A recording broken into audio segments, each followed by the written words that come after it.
morning and assalamu alaikum. Do you all hear me? Yes, we can. Okay, good. Since we are holding this conference or meeting, as you would like to call it, immediately after the Eid al-Adha, so Eid Mubarak to all of you.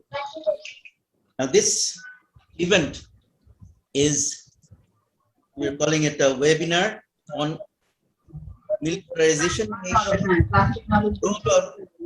smaller nations. This is being organized by the Center for Governance Studies, a renowned think tank in Bangladesh, by Executive Director Mr. Zillur Rahman. Now we have today 5 very distinguished speakers, and they are Major General Muniruzzaman, retired, Dr. Sri Radha Datta, Mr. Larry Jagan, Professor Shahab Inam Khan, and also Dr. Maria Sultan. So 3 of these speakers are from abroad, and they may or may not understand and speak Bangla. Therefore, we will try to speak as much as possible in English. However, for convenience or for other reasons, if somebody wants to speak Bangla, they have freedom. Especially, let me just say a little bit about the format of the webinar that we are going to have. As the organizers invited me to moderate the webinar, that's what I'll be doing. And I'll not take long time speaking about the issues involved, but I will also put in my 2 cents whenever possible. But then I will, after I make a short introduction, I will hand it over to the designated speakers one by one, and they will come in this order that I just mentioned, because that is how the organizers listed them in the invitation mail. And so we will first have Major General Muniruzzaman speak, and then Dr. Sri Radha Datta will speak. Before each one of them speak, I will of course try to introduce them a little bit, speak about them so that most of us know more about them. And Mr. Larry Jagan, number 3, and then number 4 will be Professor Shahab Inam Khan, and number 5 will be Professor Maria Sultan. So before we hand it over to them, let us also advise our speakers that each of them will be given 10 minutes to speak, and we hope that they'll be able to finish what they want to say at the beginning within the 10 minutes, and then after each of them have spoken 10 minutes each, we'll have a short question and answer session, and at the end of the question and answer session, or as convenient, we'll request the speakers to respond to some of the questions if there are questions. And at that on that occasion, each of them will be given about 2 minutes to speak. So that is how we plan to go, but we will feel our way and make necessary changes if we feel so.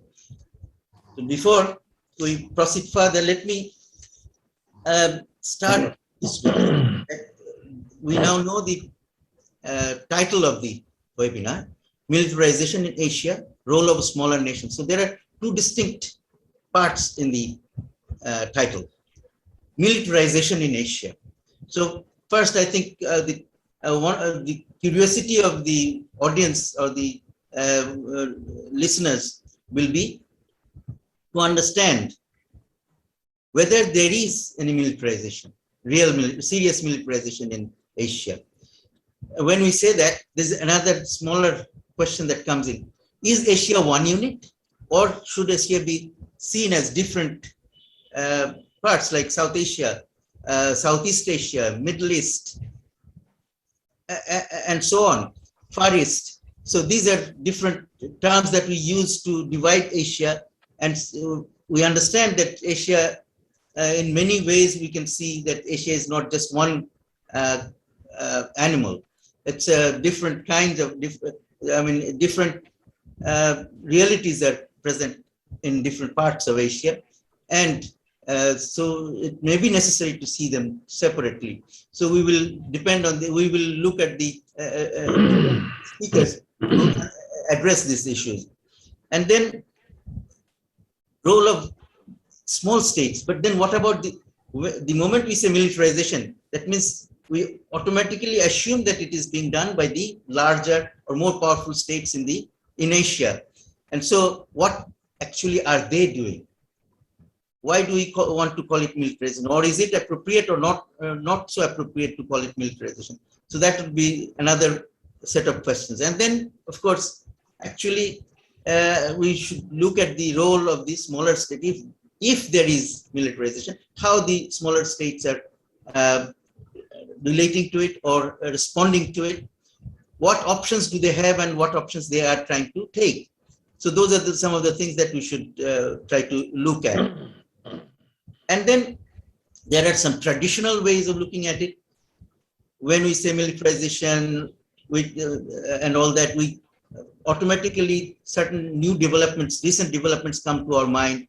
The word pivot to the term pivot to Asia comes to one's mind. The term Quad comes to one's mind. The term Indo-Pacific strategy comes to one's mind. And then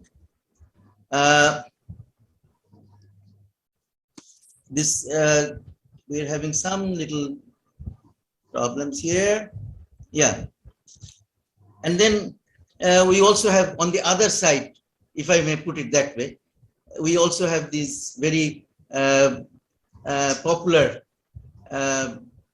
term BRI or Belt and Road Initiative led by China. So these are some of the things. Then, and of course, there are many other various initiatives there, SIACO and others. So how do you see all this fitting into this militarization or non-militarization or whatever you want to call it? So these are some of the questions that we will be discussing, and how the smaller nations are reacting, are responding to them. At the same time, we will also think about possibilities outside what we see or what we usually talk about. Is there something else that can be done? Because the moment we talk about militarization or some kind of polarization in the area, then we see exclusive arrangements, exclusions, exclusionary trends. But is there also people think, are there people also thinking of the other possibility of being more inclusive? And if the moment we talk about militarization, we think in terms of conflicts, but are there possibilities, are there efforts underway that would help avoid conflicts? So those are some of the things that I think we should be discussing. And since I'm the moderator, I'm not going to discuss about these things myself, but I will try to listen to the discussion. And first, I want to call on Major General Muniruzzaman, President, Bangladesh Institute of Peace and Security Studies, BIPS. General Munir retired from the military after a very distinguished career of 38 years of active service, active duty. He was commissioned in the field artillery, and he commanded several artillery regiments and brigades. He also commanded an infantry brigade and an infantry division. He also held at different times many important staff appointments. He served as a faculty member at the Defense Services Command and Staff College. also lectured at the Armed Forces War College, at the National Defense College. He also served in the very important position of the Military Secretary to the President of Bangladesh. On retirement from the army, he served as the Director General of the, I think before retirement, he was still in service, when he served as the Director General of the Bangladesh Institute of International and Strategic Studies. He joined and led a number of military delegations to NATO exercises. Incidentally, he happens to be a classmate of mine. We studied together at the Chinaida Cadet College when we were in students of the middle school. So with those words, may I now call upon General Munir to make his presentation. Please stay within the time frame. Yes, General Munir.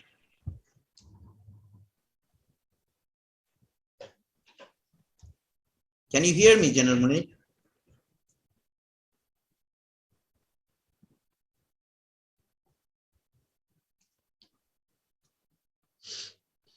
I don't see General Munir.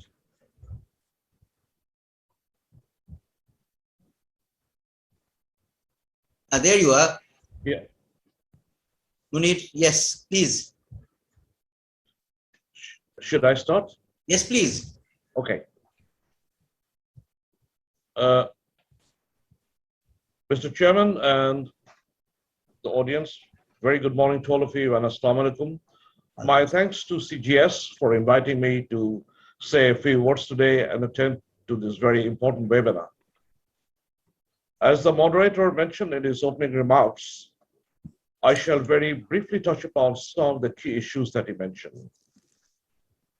In my understanding, a significant change is taking place in the security landscape of the Asia Pacific. And this is taking place mainly due to certain key drivers. If we look back at the original security scene or the landscape in Asia Pacific, we also see that it's a region, first of all, that lacks a security architecture. So that is a point of worry for all of us. But it also has several security or conflict potential flashpoints that draws all our attention. The notable ones are the Korean Peninsula, the Taiwan Straits or the Taiwan issue, the protected tension and past conflict over the Kashmir issue, the newly developed issues over the Ladakh area, and the possibility of tension and localized conflict between India and China. We have several maritime issues, and that I understand from the moderator's remarks is also a key area to look at. So we have tensions brewing over the claims and the counterclaims over the Indo-China Sea. So the claims there by China and the counterclaims by other nations in South China Sea is coming to a point that could be a possible flashpoint for big power tensions and possibly conflict. So with that all happening, this is a very active area to look at from the security angle and the security standpoint. Over and above that, we are now faced with a challenge of developing tension and strategic competitiveness between two major powers, the United States on one side and its allies, and China on the other side. The strategic tension that is developing between these two major powers is coming to a point that could also engulf other nations. So the second question that the moderator raised comes from that point of view. Strategic competition between major powers, especially at a time when there is a rise of power, is classical. It is not new. What we are seeing new is that there are new dimensions that are being added to this tension. So it is not only maritime competition or strategic competition. In the maritime domain, we are seeing increasing competition in other spaces like cyberspace, for example. We are seeing a new battle being waged for innovative and new technology in the form of 5G, AI, robotics. So there is a technological battle that is also coming, which has security dimensions and security implications. But notable to note here is that many of the nations and countries in the region are increasingly looking at the Quad in one side and the BRI on the other side. But from my standpoint, I see that these are strategic initiatives that have been launched by major powers that have significance not only in the economic domain, but could have security implications. The BRI, for example, is primarily intended for trade, connectivity, infrastructure development, and cooperation. The Quad, on the other hand, or the Quadrilateral Security Dialogue, is not an alliance, but it's a group of 4 countries who have common intentions. They are intended for cooperation, not only in the maritime domain, but as we see from the joint statement that was issued after the first ever summit of the leaders in March this year, titled The Spirit of the Quad, Quad is expanding itself into other areas of cooperation where they would like to address critical technologies, cyberspace and cybersecurity, infrastructure investment, humanitarian assistance, and disaster relief. So the very agenda of Quad is being expanded in a manner that it is not only looking at cooperation amongst nations that share some principles. So on both domains, we see increasing effort to weave in nations in the region into their fold. We also see for that reason that increasing activity, particularly the space is now being contested strategically by both major power blocs. And therefore, we see increasing maritime presence and in the Indian Ocean area. The Malabar exercise, for example, is bringing together major maritime space in the IOR. Similarly, there is increasing Chinese presence in the South China Sea and also presence of other navies. Currently, HMS Elizabeth, Sea, for example. We have very recently this year seen a very large Malabar exercise in the Indian Ocean.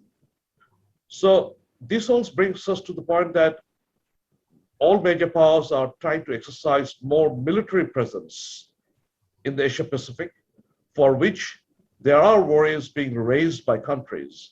Is the Asia Pacific being militarized? And that is a trend that we will increasingly see in the coming years and decades, because this has now become the pivot of power base. The strategic balance is shifting from the Atlantic to the Asia Pacific. The center of gravity of global power is going to be in the region of the Asia Pacific. The Indian Ocean is becoming a platform or the maritime domain on which the rise of power is taking place. What we saw post Second World War in the Atlantic Ocean is now going to happen in the Indian Ocean. So therefore, we all need to exercise a vigilance, a caution, for which I understand the seminar is trying to look at and focus at. If we come back to the second question that the moderator raised, what is the role of smaller states in this kind of a space, a strategic domain, which is increasingly being contested by major powers? That smaller states don't want to enter into a second Cold War. The experience of the Cold War 1.0 has not been very good for smaller states. Therefore, smaller states should not encourage or enter Cold War 2.0. Countries like Bangladesh, all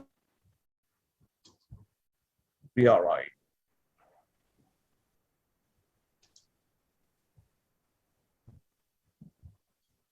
Of Indo-Pacific strategy, which is based on rule-based order, which is based on freedom of navigation, which is based on inter-multilateral cooperation, and those are the principles that we in Bangladesh also adhere to, we support them.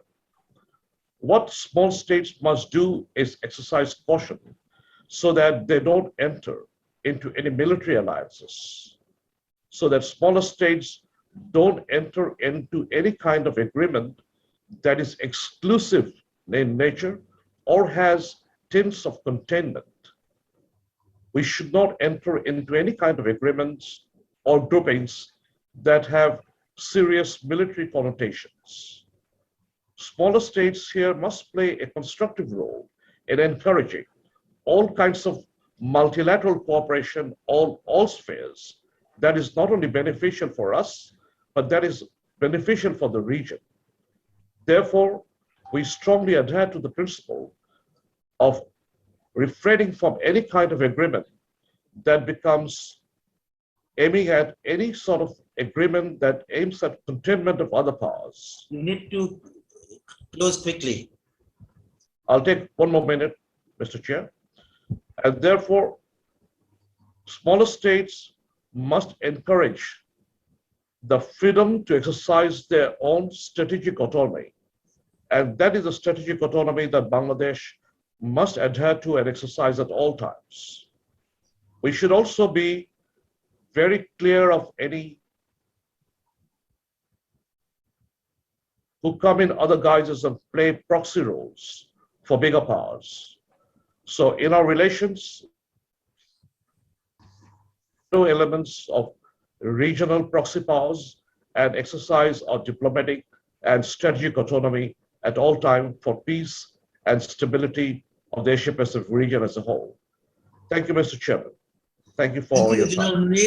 Thank you very much for your very useful and enlightening presentation. I think several things came out quite clearly from your presentation, that there is a definite strategic tension, heightening tension in the region, in Asia. And there are, as you see it, there are two sides to it, US and its allies on one side and China on the other. Of course, this is an interesting position. Does China have any allies, or are they looking for allies? That is something that maybe next other speakers will address. And then you talked a lot about increased securitization in relations, not necessarily a lot of military buildup or militarization. The question is, I think that we should also think about is there really a serious new militarization, or it is the natural course of militarization that the countries, important countries here have, China, USA, India, Australia, Japan, all of these countries, are they going on for a new, how should I put it, new and serious military buildup, or they're going on their way as they were going, but they're hyping it up for security reasons. So those are some of the questions. And then smaller states want to avoid a new Cold War, as you say. And are all the big, there is the other question that will come up is, particularly in the Quad, are all the four countries seeing eye to eye? Do they hold same position on everything, or some of them are hedging their positions? Those questions also need to be addressed, perhaps. So next speaker will be Dr. Sri Radha Datta. Let me say a few words about it. Just hold on, I have to look at my notes here.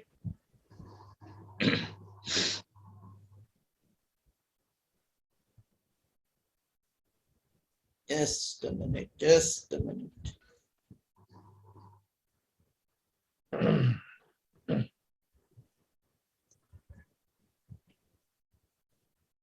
There you go.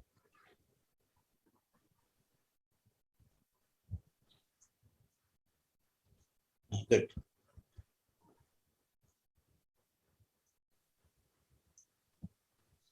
Dr. Sri Radha Datta. Sorry for the delay, but welcome. She's the center head and senior fellow, Neighborhood Studies, VIF India. Dr. Sri Radha Datta is VIF is Vivekananda International Foundation. With a PhD from Jawaharlal Nehru University, her research focus is on India's foreign policy, with emphasis on relations with India's neighborhood and South Asian regional security. Formerly Director, Maulana Abul Kalam Azad Institute of Asian Studies, Kolkata. She has also been a fellow with Institute for Defense Studies and Analysis, New Delhi. Her publications include books, Caretaking Democracy, Political Process in Bangladesh, 2006 to 2008. Bangladesh, a Fragile Democracy, the Northeast Complexities and its Determinants, Changing Dynamics in Southeast Asia, Drug Menace in South Asia, Pakistan Connections, an occasional paper and co-edited volumes on political economy of India's northeast border, changing security dynamics in Southeast Asia, besides over 100 articles in journals, edited volumes and newspapers, and academic websites. Amongst other distinctions, she has been recipient of international fellowships, including at German Institute of Global Affairs, Distinguished Indian Scholar Series, University of Taiwan, International Leadership Visitors Program at USA, awarded the Shelton Kodikara Award for South Asian Strategic Studies. So, with those words, may I now invite Dr. Sri Radha Datta to make her presentation. Dr. Sri Radha Datta.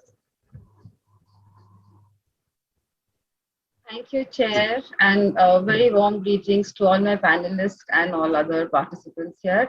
And of course, thank you to CGS and Zilur Bhai, which is why I'm here. Always very happy to be here, part of any program that he does.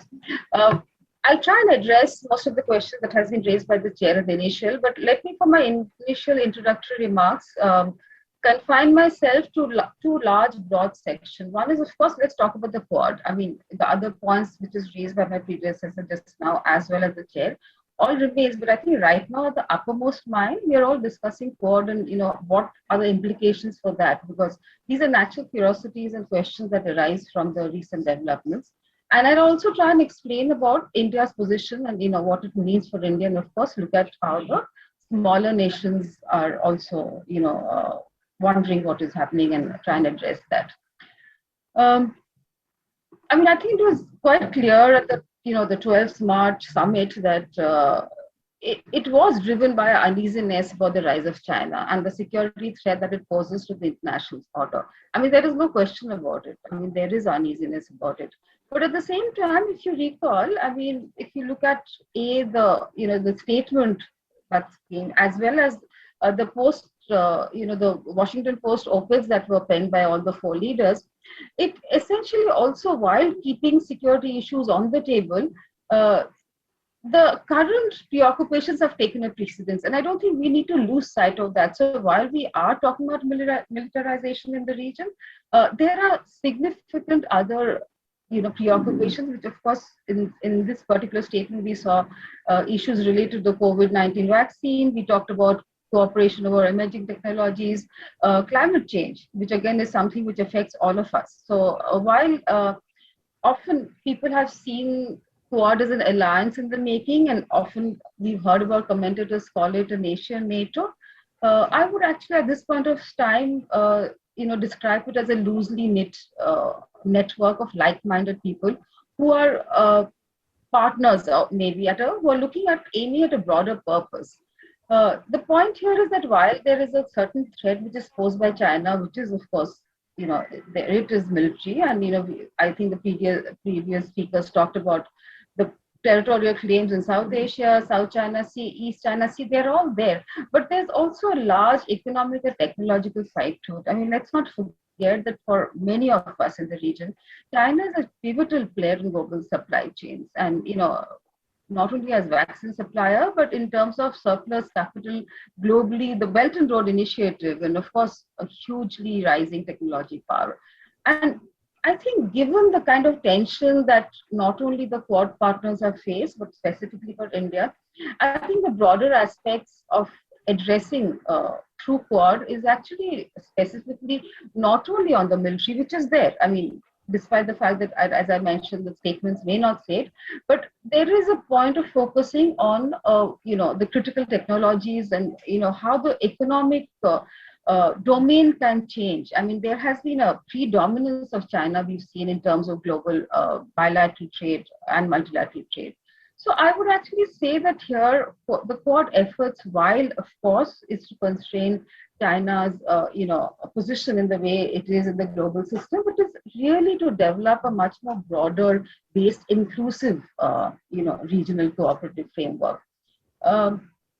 While we've also seen that while and I don't want to look at it only through a negative perspective. I think we've also seen that there's a working group here being set up in Quad on climate change, and we've seen on climate change China continues to be a very cooperative player. And so to essentially examine Quad as an instrument of containment, I would say, is limiting its role. And there is also, so there is this particular side, while there has been hesitancy about how the role is, seen or perceived. I would also say that China is actually a close partner in many ways with the Quad members, individually, bilaterally, and of course in several multilateral forums. Thus, I would essentially argue that Quad is not necessarily focused on on military initiatives. And right now, in this raging pandemic situation, I would say that the non-military initiatives has actually become a predominant for all of us.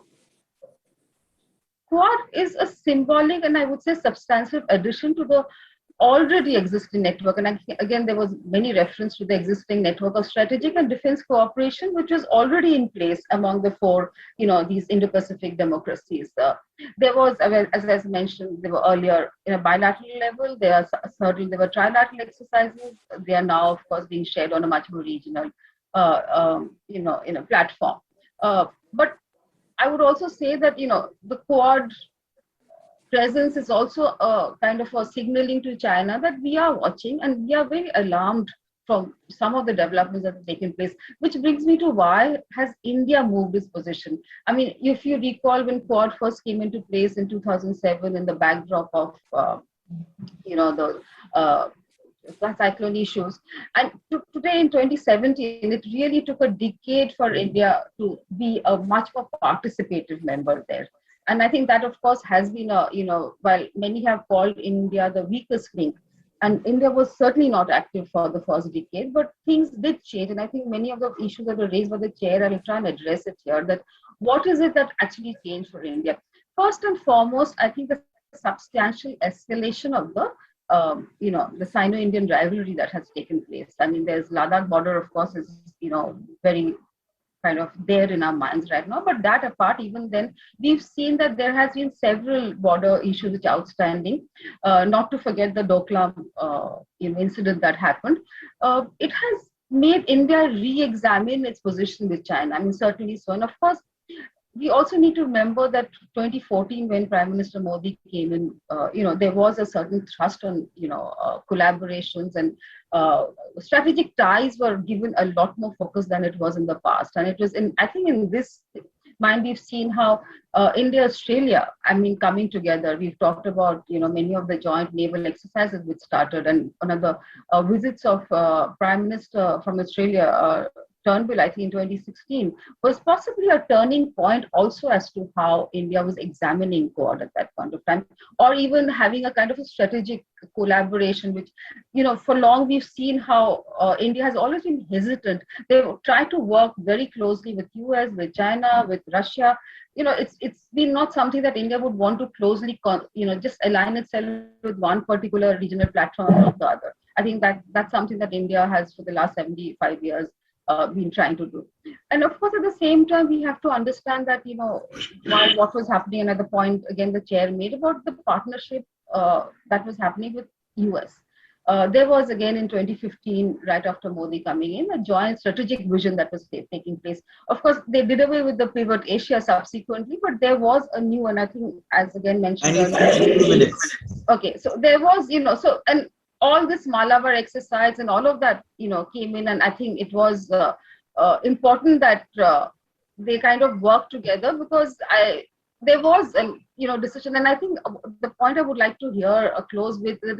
While we've seen how President Xi and Modi have met many times, and in fact, in the 2015 meeting, we've seen how while they were meeting, there was, hostility taking place on our borders, and those kind of issues, and the way that India, it's constantly undermined, whether it's in the NSGs, whether the UN veto, whatever, the kind of undermining that China has done to much of India's efforts has probably led to the fact that India is playing a very critical role in Quad just now. How do I look at the smaller powers? I completely agree that there is no reason to get into kind of a military alliances with anybody, but the point here is that we must support platforms which ensure regional stability. Any outlier to try and change that, to go without the international order, has to be in place. There are rules and norms of the game that has to be played by these players, which I'm absolutely convinced of the fact that China was not playing by the rules. And I don't think, we've seen many instances, both in our neighborhood and elsewhere, where we've seen that the whole idea of coming together, creating a regional stable platform, is to ensure that the international norms and orders are followed by all. And I don't see any apprehension on this. The idea is not to create violence. The idea is to create stability. And I think that is my core point here. And I, of course, address many of the other issues later on. Thank you very much. Thank you, Srinath. You made some very important points. And I think one of the things that you said is very important, that Quad came into being with one purpose, to contain the rise of China. But over time, and because of various new developments, pandemic and all other, it has diffused a lot. There is also this question of possible cooperation on various issues these days. So these are some positive signs as well. It's not all exclusion. But you use the term outlier. Who's the outlier? Do we want to see China as outlier? Or if there are some factors of being outlying, can't we bring it in so that the factors of conflict can reduce? Those are some of the things that we might want to think.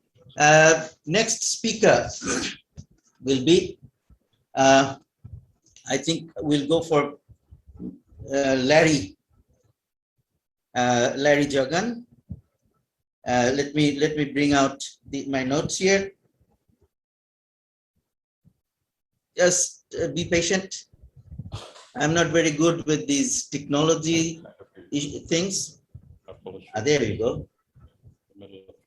There we go. There we go. Larry Jagan, journalist, media consultant, and analyst.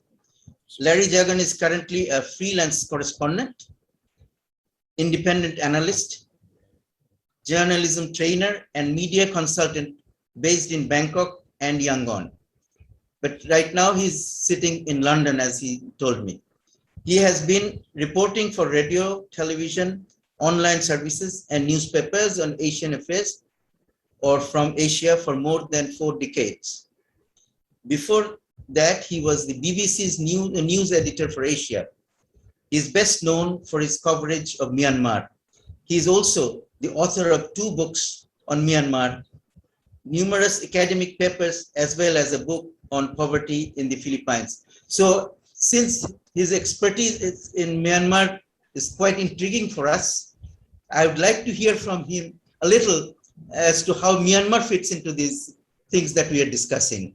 Of course, he will be discussing on all the other aspects as well, but we specifically want to hear a little from him on this issue of Myanmar. And also, if you kindly speak a little bit more about the impact of the pandemic on this, the rivalries that are taking place in Asia. Thank you. Let's hear Larry Jagan. Larry, please. Thank you, and good morning.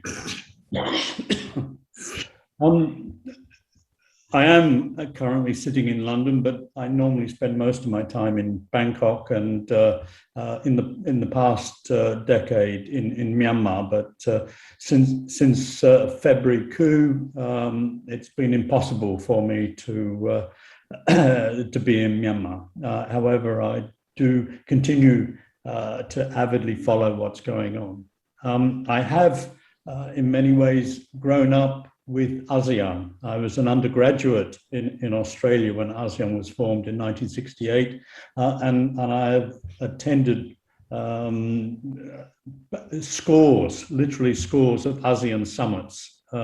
So ASEAN figures very prominently in the way I view things. Obviously, I have a passion for Myanmar and particularly absorbed with what's going on there at the moment. Now, it seems to me, and as a journalist and analyst, I'm much more obsessed with current situations and the way they develop, rather than the concepts of international relations, structures, and so on. But the one thing that has always seemed to be the case since probably even before 1968, Southeast Asia has mainly been concerned about peace and stability and finding ways to resolve conflict within their region. They have predominantly seen trade and economic development as a means for pushing peace and stability and hence security within the region. I have never believed that the Asia-Pacific region was cohesive. It's very clearly three different blocks: the South Asia, Northeast Asia, and Southeast Asia.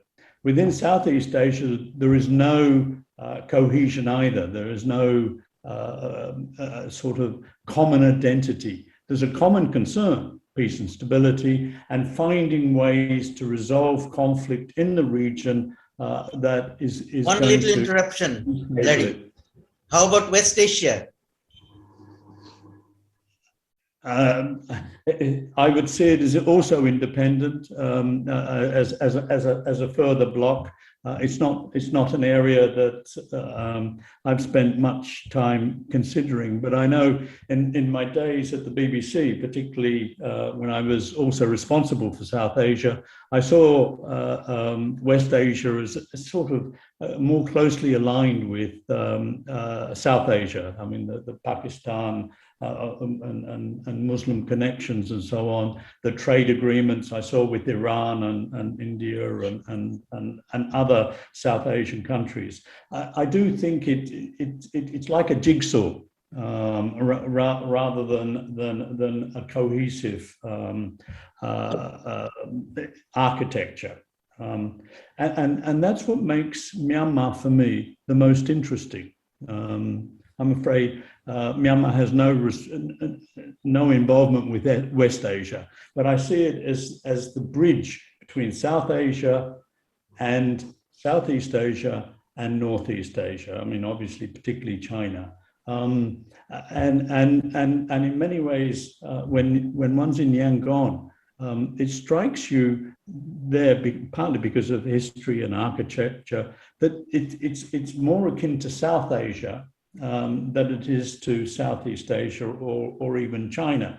But in terms of their mentality and in terms of their concerns, they are much more East Asian than South Asian. But in many ways, I mean, I would see Myanmar as the outlier. I actually think there is increasing cohesion in Southeast Asia with China. It's not a case of China looking for alliances. I don't think that is their primary concern.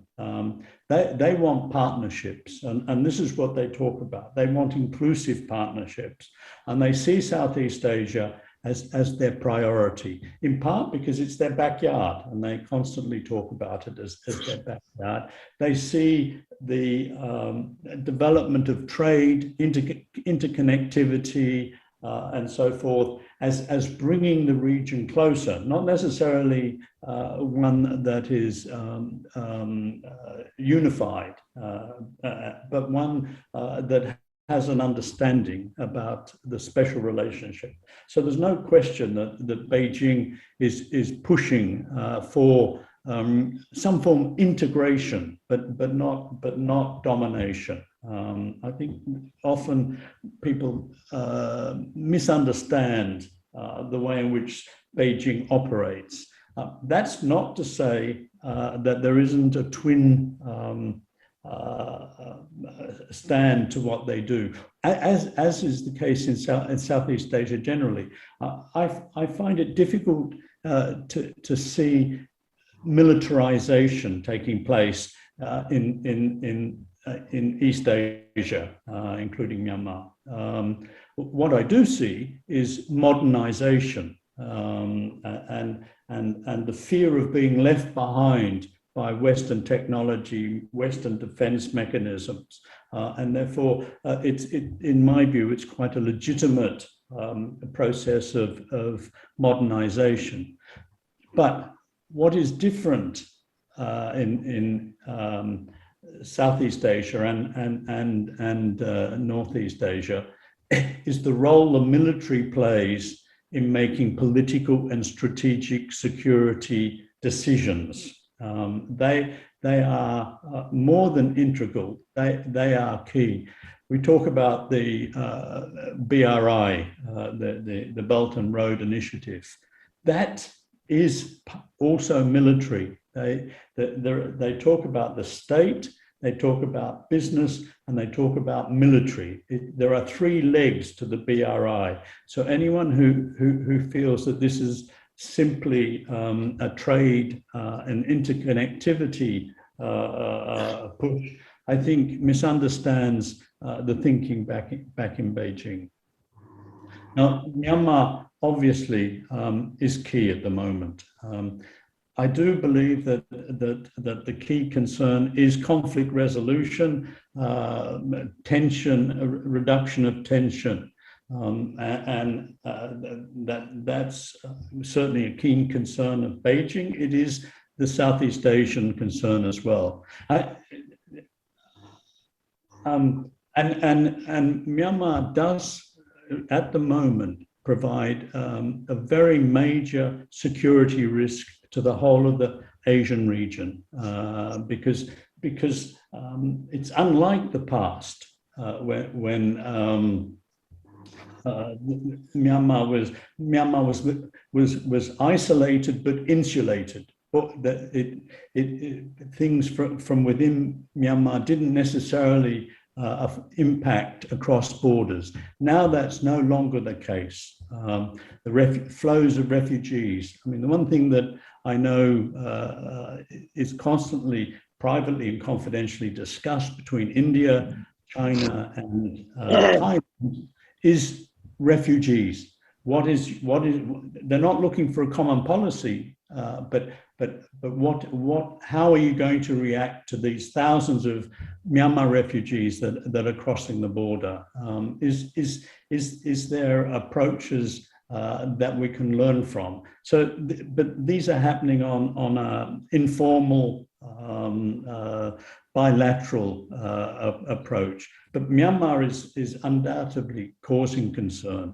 They are perhaps the only country in Southeast Asia, not necessarily China, that is actually embarked on a campaign or strategy of militarization. The military, since the 1st of February, since the coup, They are desperately trying to modernize their army and particularly their air force. They've moved. They're also looking to improve their naval power. Despite the fact that I'm arguing that Southeast Asia as a whole is looking to modernize rather than militarize, in the case of Myanmar, they are also militarizing. The issue of conflict is increasing.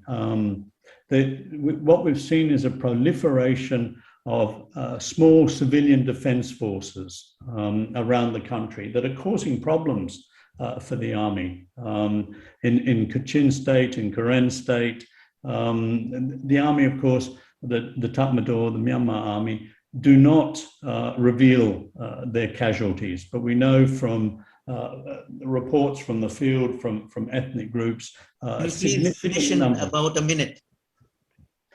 There's little doubt that the army is suffering losses. Now, COVID has changed everything. In the last 6 weeks, the situation in Myanmar is akin to India. What happened in India during the wave that took so many lives. We don't know how many people are dying from COVID, but it's probably over 1,000 a day. The army is riddled with COVID. The prisons are riddled with COVID.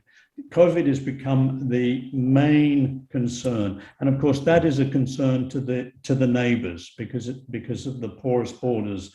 All three, India, China, and Thailand, and that is going to be a test for these kinds of security architecture. With ASEAN about to have the foreign ministers meeting in 2 weeks' time, then the regional forum. It's going to be focused very much on COVID and how you deal with the military government and try to help the Myanmar people cope with the COVID crisis at the time. Thank you, Larry. Thank you very much. And as we suggested, you have spent quite a bit of time on Myanmar, and that is very helpful. And some of the things that you said that resonated with me, China looking for partners and not allies, but it's misunderstood. I pose another question here. Is it really misunderstood, or there are people who are trying to make other people misunderstand China on this issue?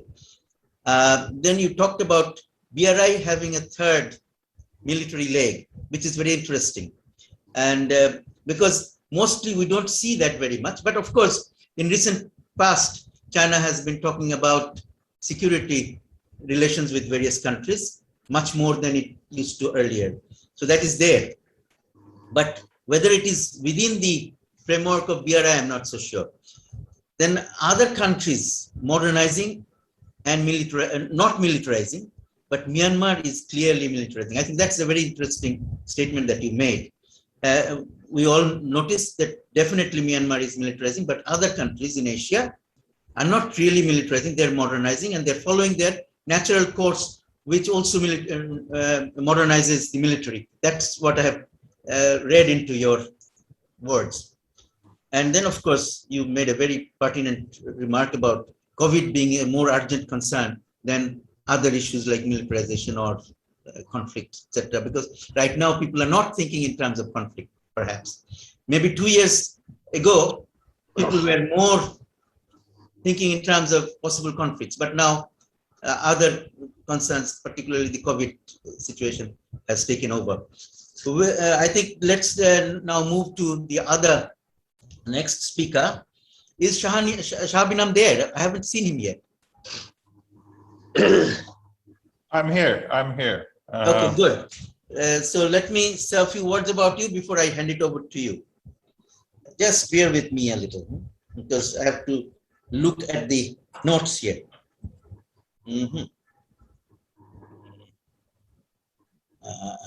There you go. There you go.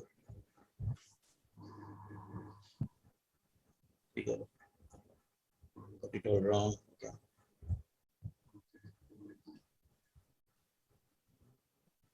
good. Shahab.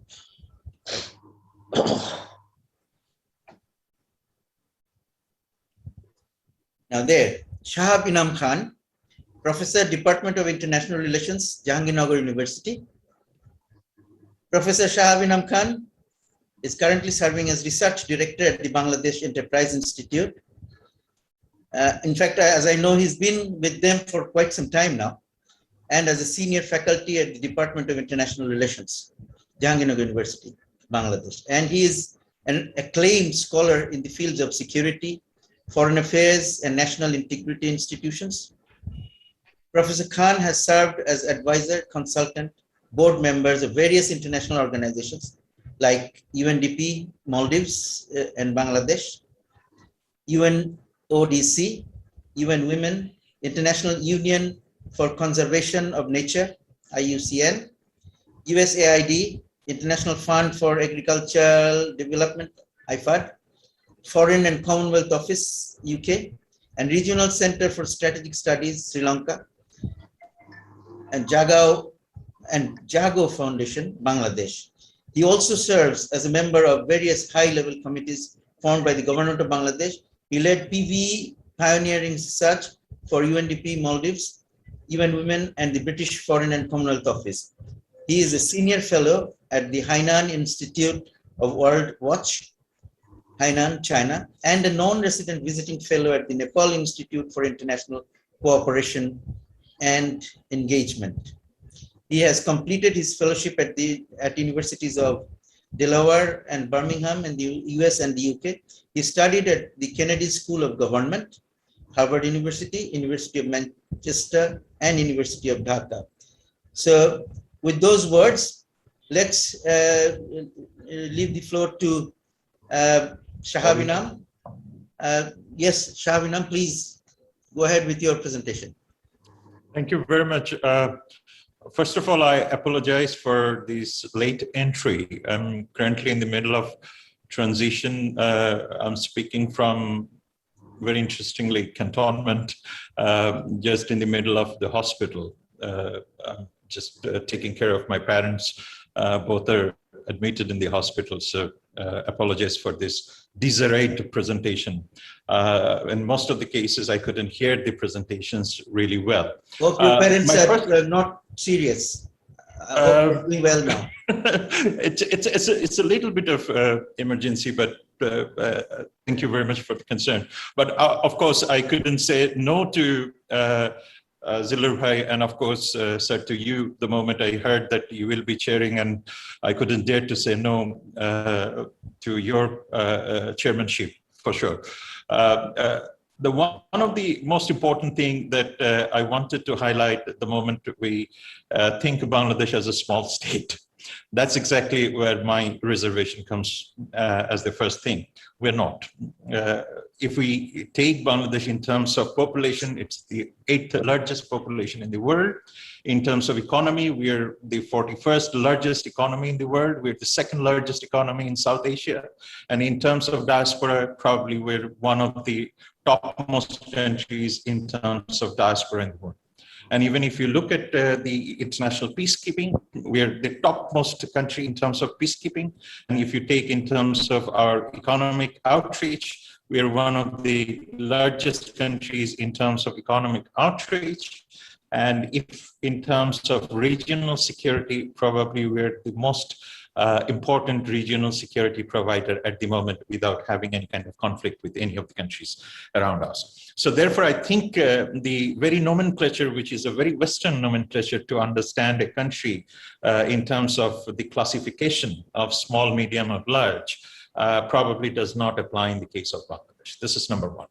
Number two, when it comes to the idea of militarization, if we take it in the case of militarization, we have a very different approach to the militarization. The very purpose of militarization for Bangladesh is defensive, not offensive. And when it comes to defensive, the very classification of defensive for Bangladesh is operationally in terms of the collaboration and cooperation.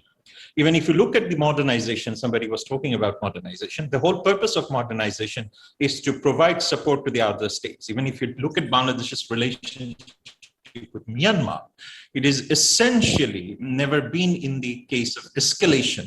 Rather, it has always been in a way that we wanted to have a mutually peaceful relationship with Myanmar.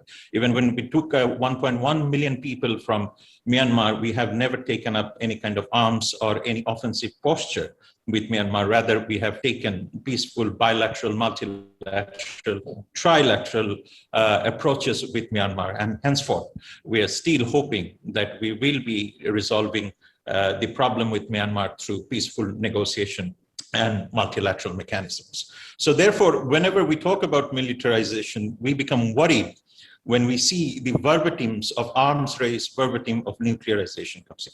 We were part of a discussion and negotiation a few weeks back where two worrying trends came up that we are now seeing in the Indian Ocean water, more external forces coming in, whether it is a nuclear powered vessels, whether it is a foreign external frigates, foreign external warships, foreign external airplanes coming in. And if there is a nuclear disaster happening, if there is airplane disaster happening, whether the South Asian countries have the capacity to deal with these things. Even if we look into the presence of nuclear vessels has increased almost 2-3 folds than ever. Now, what will happen if there is an escalation, if there is a nuclear disaster, vessels disaster in the Indian Ocean that happens between the United States and China? Which country is going to respond? How these accidents will be responded? Whether we have the political capacity to respond to these things? What kind of negotiations will take place? What kind of response mechanisms will take place? Whether we have the capacity to do these things? These are the things now coming back to the discourse. Very World War sort of discourse coming back. If you look at the discussions happening between the United States and China, Sri Radha was absolutely fine, absolutely correct. Look at this Quad. It was Bangladesh who was the first one to tell that we will not be a part of the Quad. It's not that we often listen that Bangladesh was not invited to be the part of Quad or something like that. But that's not the fact. The fact is that we assessed that whether we should be a part of the Quad or whether the Quad has any meaningful existence, will have an existence in future. Look at RCEP, Regional Comprehensive Economic Partnership. And that is dictating the rule of the day now. I mean, this is the 30% of the global population is now part of RCEP. 30% of the global GDP is now part of the RCEP, where you see that ASEAN is leading, which means, what that means that the market is now dictating what kind of militarization and alliances will take place in the Indo-Pacific, rather than having 3, 4, 5, 6 countries coming up as a military solution. If you look at the US Secretary of State's visit that is taking place in Delhi right now, which is very remarkable visit, and where it is not only the issue of militarization, but now the language of trade and investment is coming back. And when you look into the new discourse going on between United States and Bangladesh, when we are talking about Indo-Pacific, we are now getting back to the very core of transparency, accountability with the Americans, which means for Bangladesh, the militarization, security, defense, everything now boils down to the whole discourse of market, economy, and transparency and accountability. And therefore, I think when we talk about the militarization, when we talk about defense, when we talk about the Indo-Pacific, Bangladesh's main focus with the United States, with China, in that matter, in most of the neighboring countries, is dictated by Bangladesh's economic realities. And economic, as for the guarantee of the economy, we would certainly be looking forward to the strategic autonomy. And for that purpose, the very genesis or the military doctrine for Bangladesh would essentially be looking forward to a very defensive posture in which Bangladesh is now looking forward to create a cooperative mechanism for which the regional institutions needs to come forward. Now, whether we will be strengthening BIMSTEC, whether we will be strengthening SAARC, whether we will be strengthening IORA, which are already existing, whether the Washington Policy Circle, Beijing Policy Circle will be supporting BIMSTEC or SAARC or IORA, these are the things we need to discuss, debate in the future platforms. And that's exactly where the win-win situation for all the countries will lie. Pandemic has taught us one very important thing, that the defense spending, arms race, interestingly, arms race has actually escalated in the Indo-Pacific waters. And that is an irony. But on the other hand, if you look at the pandemic expenditure, creates a dichotomy. 2 minutes. Dichotomies. Whether we will be spending more money over the next 5 years in the public health expenditure, human security expenditure, or we will still be spending money on the defense expenditure will also be a crucial challenge for the countries like Bangladesh, India, Pakistan, and so on. So therefore, it is to be seen over the next few years, particularly next 2 to 3 fiscal years, how the economic growth will be looking in Bangladesh, India, Pakistan, and Afghanistan, obviously, after the US withdrawal. And that will certainly set the course of the defense cooperation, militarization, and how much stake we will have in the Pacific, and how these two great power, China and United States, will have meaningful role in this great Indo-Pacific region. Thank you, sir. Thank you, Shahab. I apologize. I had to be very short, and I might sound a little bit disarrayed. No, actually, we kept everybody short. So you haven't been too short. You've been all right. So thank you very much, Shahab. A very interesting point that you made, and we all agree with you about Bangladesh not being a small state at all. So the title of the seminar, the title of the webinar, perhaps should have been militarization, role of lesser states, because there are main players and the lesser players, not necessarily smaller players. So like Japan is a much smaller state in that sense, in terms of size and population compared to Bangladesh, but still they're a much bigger player in terms of economy and power and all that. So those are the things, that nuances that we should keep in mind. And now I think we have the last designated speaker, Professor Maria Sultan. I'll just say a few words about her. Hold on, please. Sir, may I take a leave if you allow me? I need to head back to the emergency. Please take care of your parents. Thank you. And give our dua is with them. Okay. Thank you, sir. Bye. Thank you.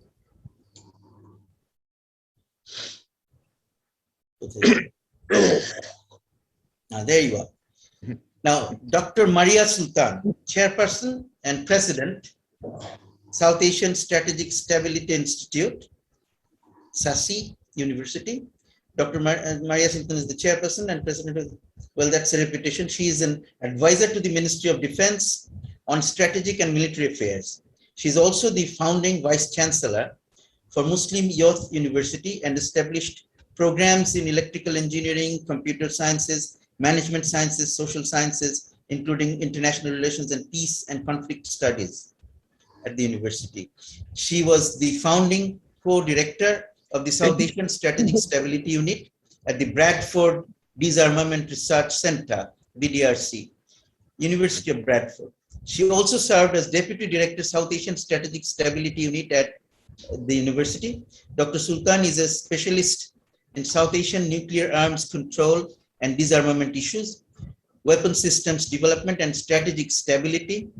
She is an author of books titled Afghanistan 2014, The Decision Point, and Emerging Nuclear Postures and Implications for Strategic Stability.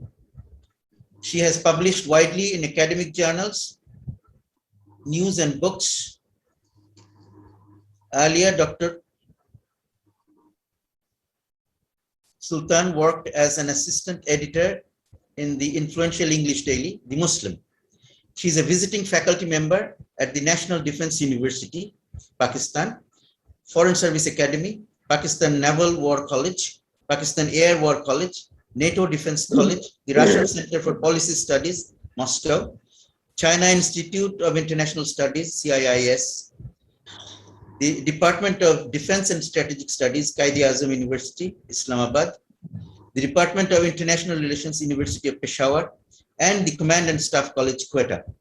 Well, with those words, may I now invite Professor Dr. Maria Sultan to please present her, make her presentation.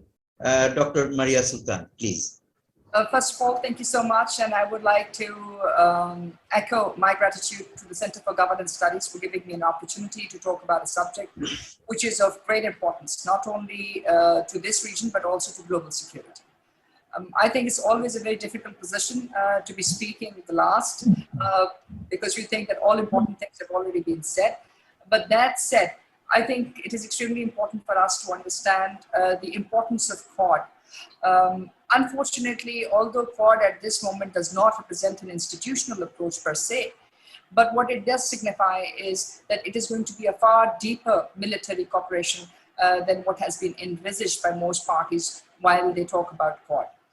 Because it's not just a defense alliance, which is just based in terms of mutual understanding of threat. It is also the commonality of threat perception, which will be used to develop systemic as well as institutional response by different parties. And in this case, unfortunately, it will be a combination of military and non-military threats.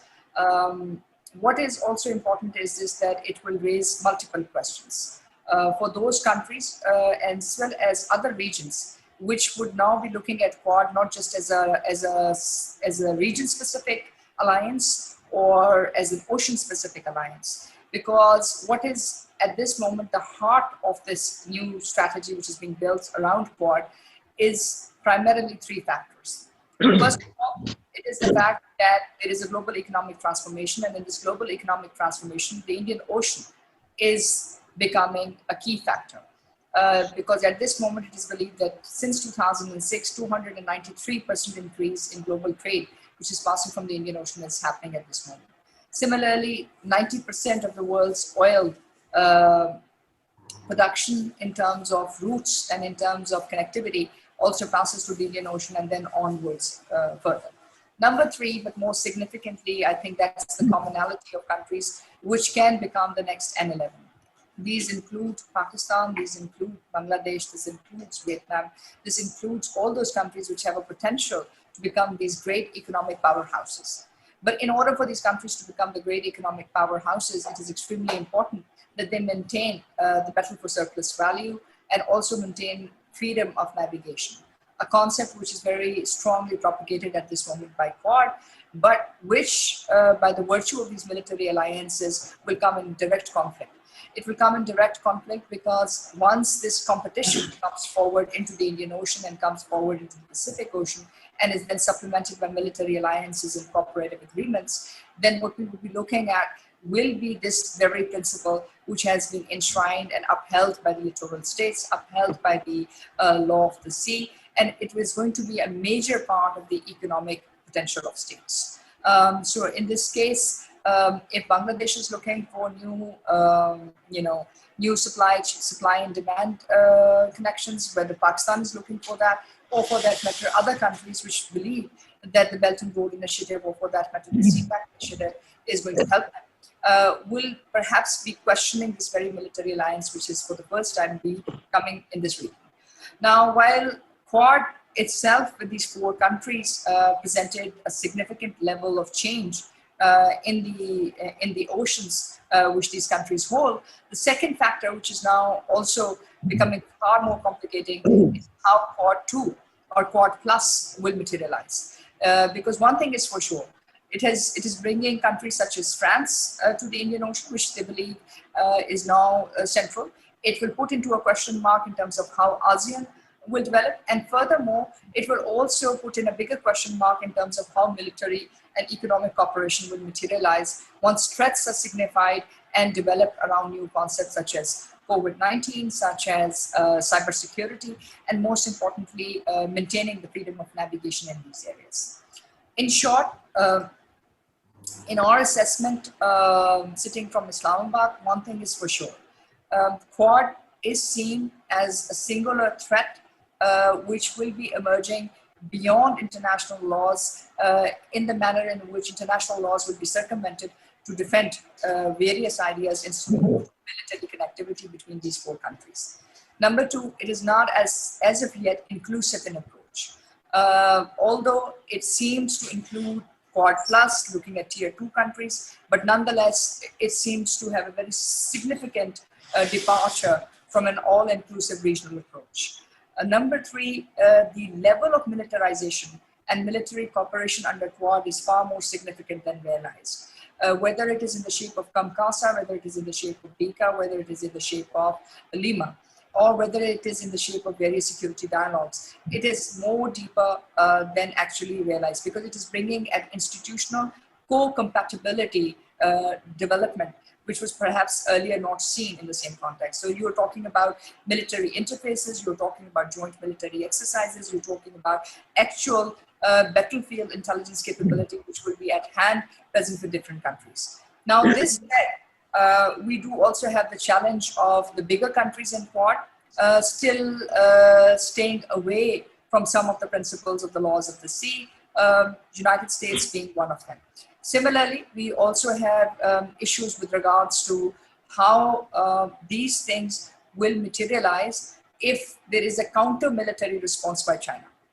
As of yet, we are looking at an economic response by Beijing under the Belt and Road Initiative, under CPAC, under the Bangladesh, Myanmar, CPAC inclusive, Belt and Road initiatives. But what is not visible at this moment is how will the Silk Route access in the oceans will materialize, one. Number two, will this bring the battlefield closer to us? And if that becomes the case, how will that materialize? And number three, once the access to global commons gets linked to the cyberspace, gets linked to space, gets links to e-commerce, and gets links to this global connectivity of finding the battle for surplus value on the basis of competitive edge, based on an access to the oceans, which will be determined by principles not enshrined in these multilateral security cooperative agreements, which are not inclusive. There are bigger question marks. So the understanding, unfortunately, in Islamabad and this region is that Quad, although at this moment designed to be an informal security cooperative structure, will definitely pose significant threat not only to regional access to the oceans, but it will also have a direct bearing in terms of the economic future and economic potential of the region. And last but not least, it will bring the great power competition to this region in a very physical and material sense. And along with it, it will also put a bigger question mark to regional associations such as SAARC, such as ASEAN, and the future role of coming up with bilateral cooperative arrangements between countries, including between Europe and Asia.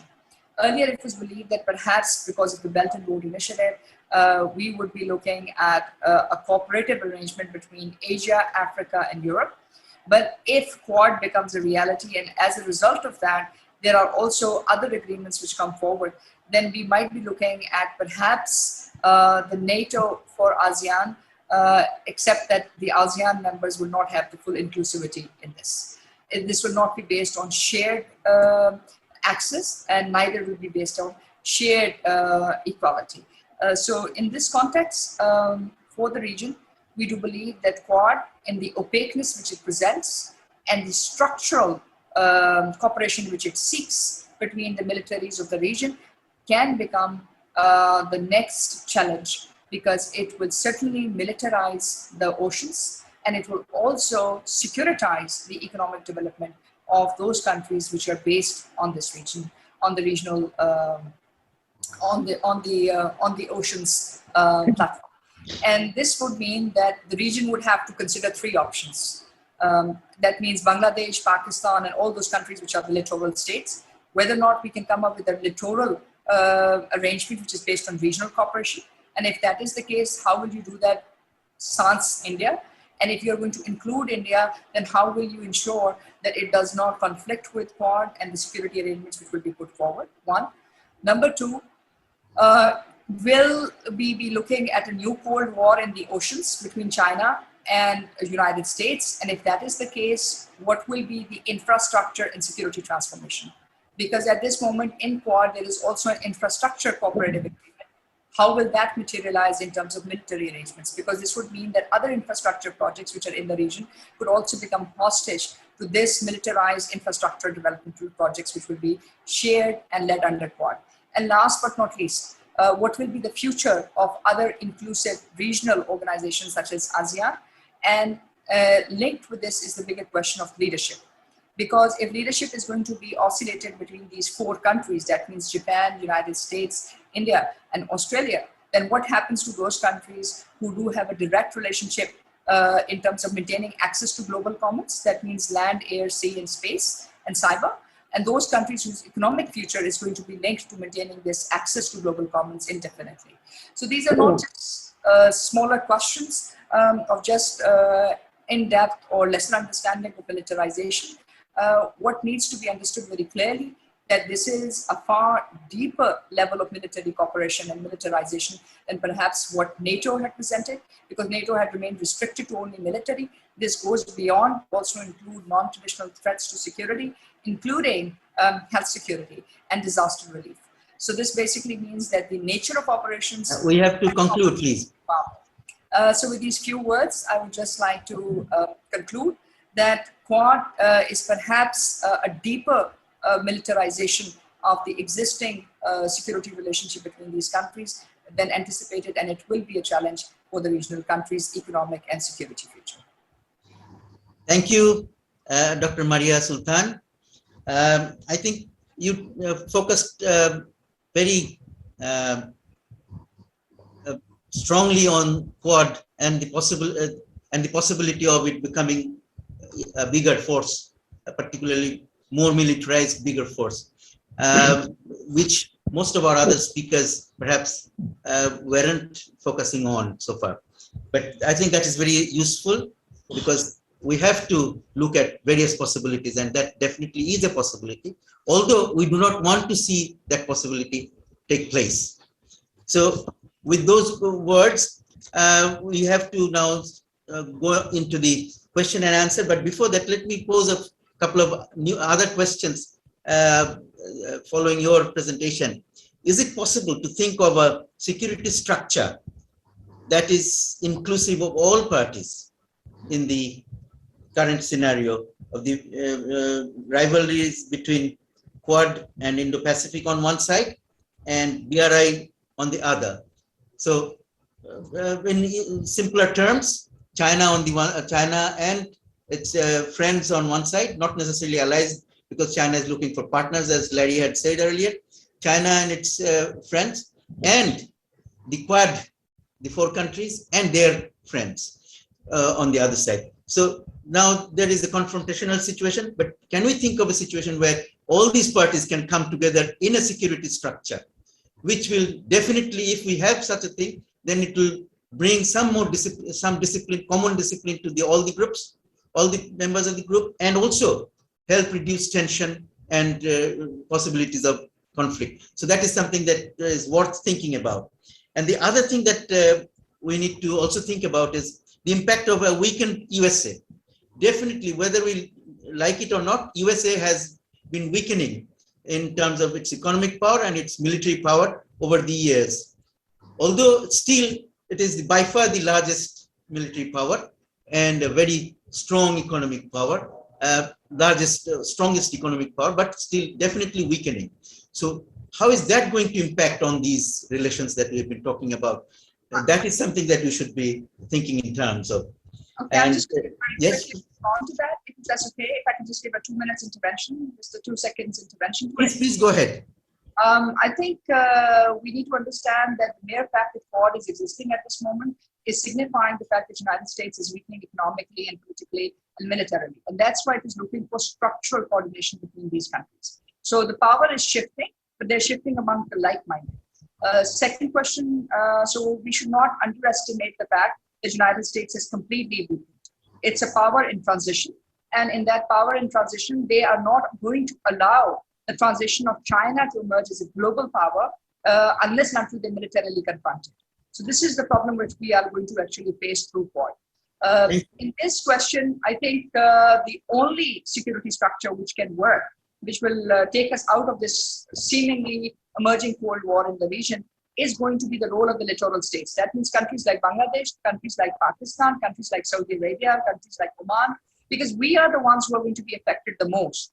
If there is a military competition in the Indian Ocean and the ocean, in the Pacific Ocean, which is going to be focused on us rather than the Taiwan Straits and this region, then it means that our economic future will be questioned. So if we use the littoral state concept and we come up with a security architecture which is more inclusive, we will outnumber the leaders here, which are just five. There are five. Good observation. Yeah, 5 versus 20 plus states. And if you include the African region as well, in the Indian Ocean and coming down south, then you're talking about 50 plus states. So in this case, I think we'll have to give the other participants some time. So thank you very much for your input there. And we will now straight away go on to the question and answer session. And we have some very illustrious people who are listening on this seminar. So first, I'd like to invite some noted names that the people who have been asking for an opportunity to speak. So first, I will invite Mr. Abul Hassan Chowdhury, former Minister of State for Foreign Affairs, Bangladesh, to make his statement or ask his question. But please, that all these speakers now in this question answer sessions, nobody will please exceed 2 minutes. Thank you. Thank you very much, Honorable Chair. I will address very brief comments. I don't have any specific questions as such, but to do that, let me quote a scholar politician very well known in India, who in a recent interview with the media said that Nepal we can't be sure of. Bangladesh has very close relations with China. Myanmar doesn't care about us. Sri Lanka seems like lost, and Russia is never going to disengage with India. These were the words of Dr. Subramaniam Swamy. Stepping aside, and I intensely enjoy doing that, and I do not understand this current trend of little irritation in mentioning this, which is, I recall 71. I recall the magnificent, in fact, the unique support that we received from India, from the people of India, from the government, headed by Mrs. Indira Gandhi. 10 million of our people who took refuge never came back with any complaints, never were they felt unwelcome. And equally, the greatest Bengali of all times, father of the nation, Bangabandhu Sheikh Mujibur Rahman, never shied away to express our deep sense of indebtedness. Our Honorable Prime Minister Sheikh Hasina, his daughter, has gone out of our way to assuage, attend, address India's security concerns. But what our immediate and giant neighbor has to understand, that we have certain compulsions, that is economic and trade developments. I mention this because whether a country which for millennia has taught the world international politics and diplomacy is going to rely now on a distant power to come to their aid in times of crisis is for them to decide.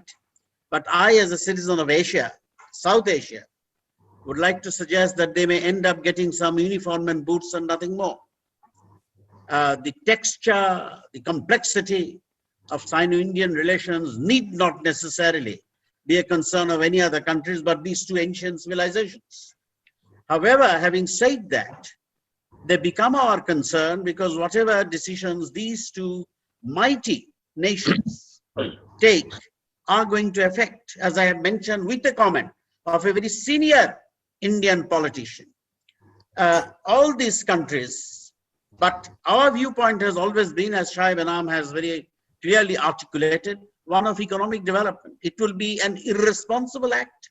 And I would really request, given the depth and intensity of our long friendship, to our Indian interlocutors to understand it would be an impossible act for Bangladesh to halt its development process.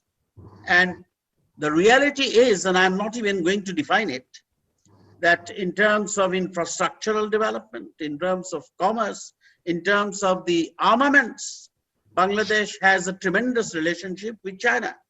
And I do not see it discontinuing, nor should it discontinue. But it should not, I repeat, should not be seen as something which is less than friendly to other nations.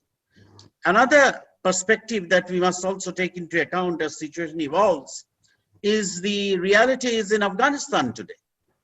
How that casts its shadow on the politics, not just of South Asia, but dare I say of the entire, of the whole region and the world.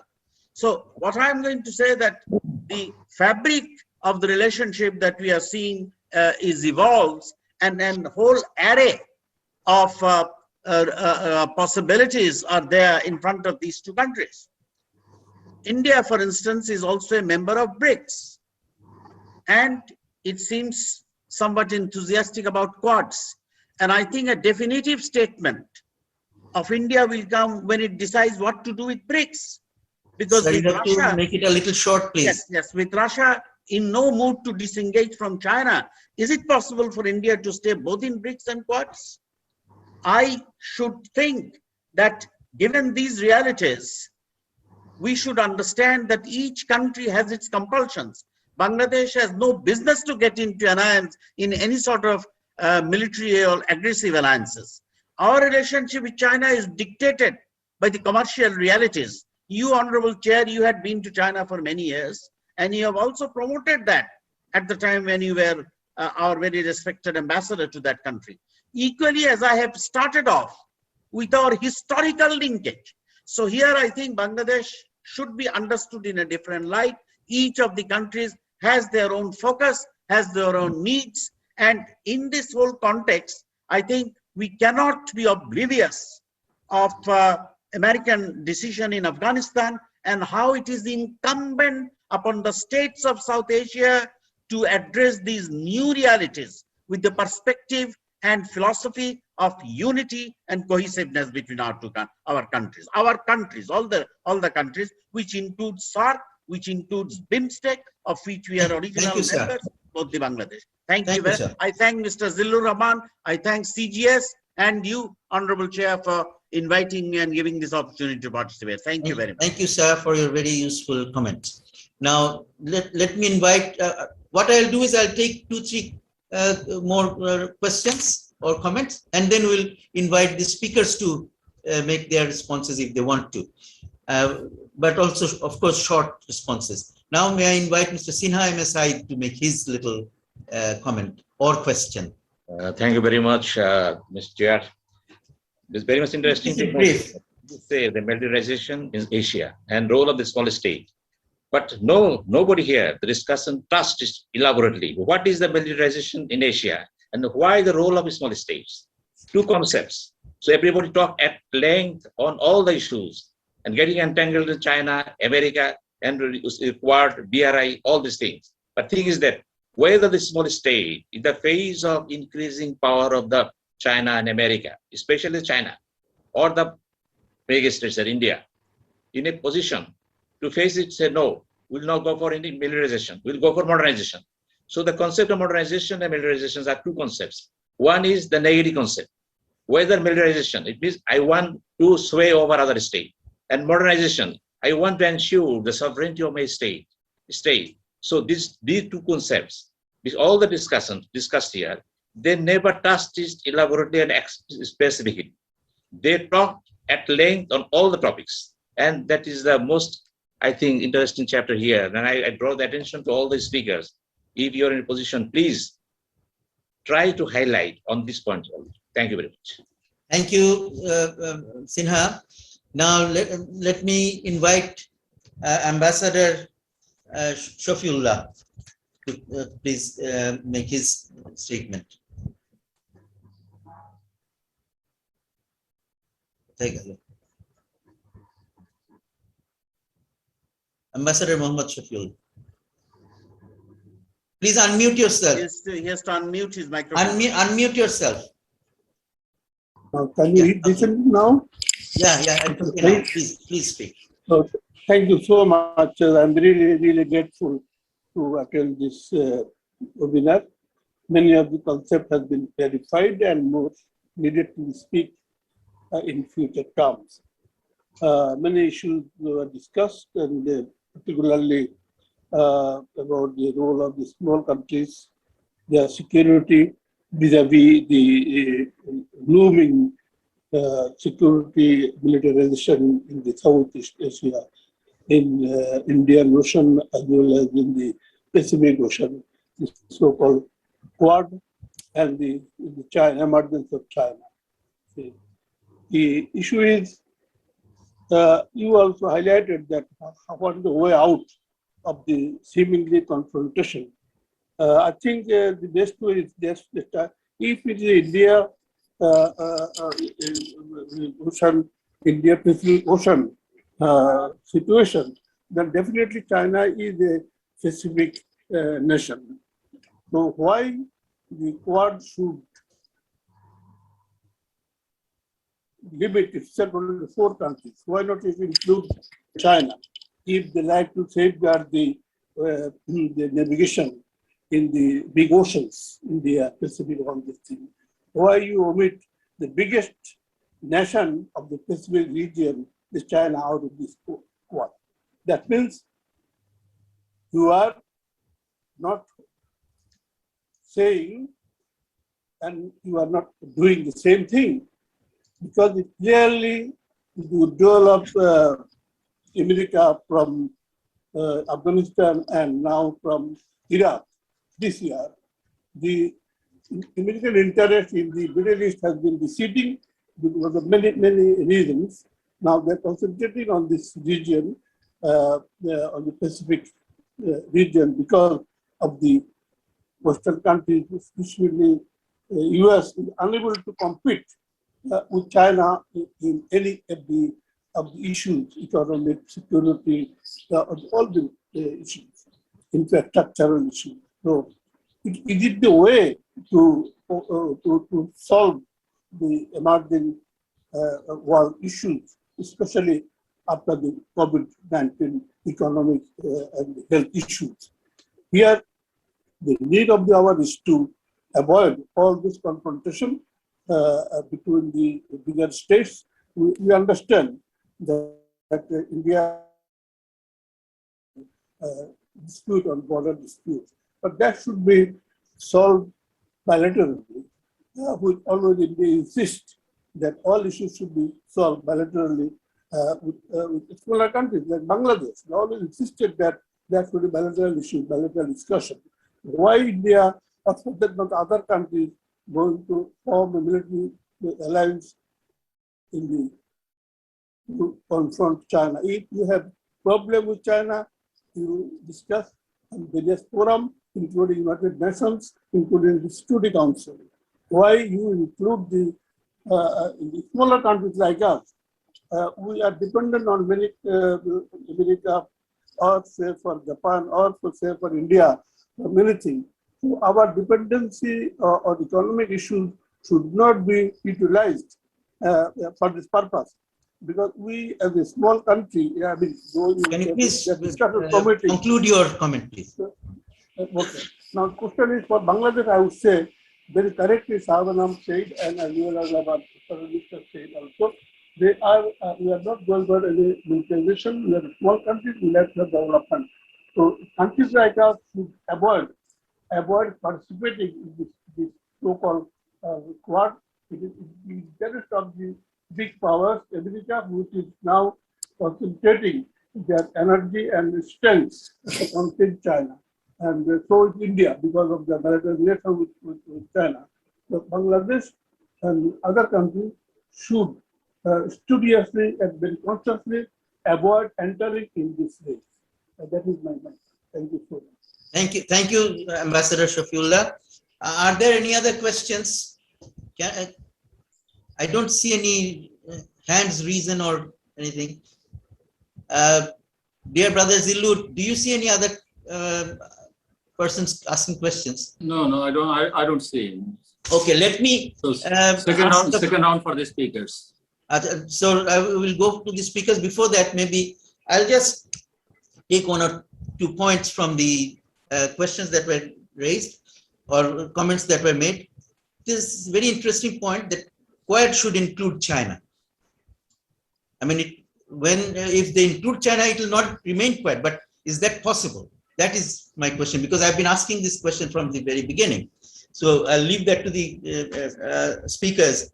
That can there be a security arrangement, some kind of an arrangement where China will also be an important partner there, and so there will be reduction of conflict and tension. And of course, our previous speaker, Dr. Maria Sultan, also tried to answer that question in her way, and I think that was interesting, but we'll hear from the other speakers as well. And then this question of freedom of navigation, this is being raised all the time. But do we know of any incident where China actually blocked freedom of navigation?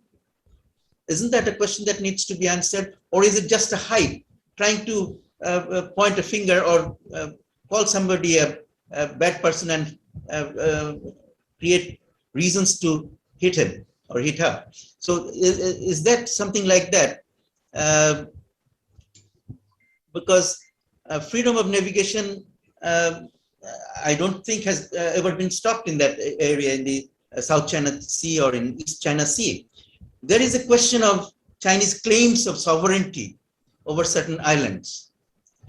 But it has been, some countries have tried to paint it as if that China wants to occupy the whole of, or take sovereignty over the whole of South China Sea and the East China Sea, which is completely wrong, perhaps. I would like to draw comments from the speakers on this, because China claims sovereignty over certain islands, and if those claims are accepted after discussions between the countries, then it will have sovereignty over a certain area beyond that, around those islands, and not all over the oceans.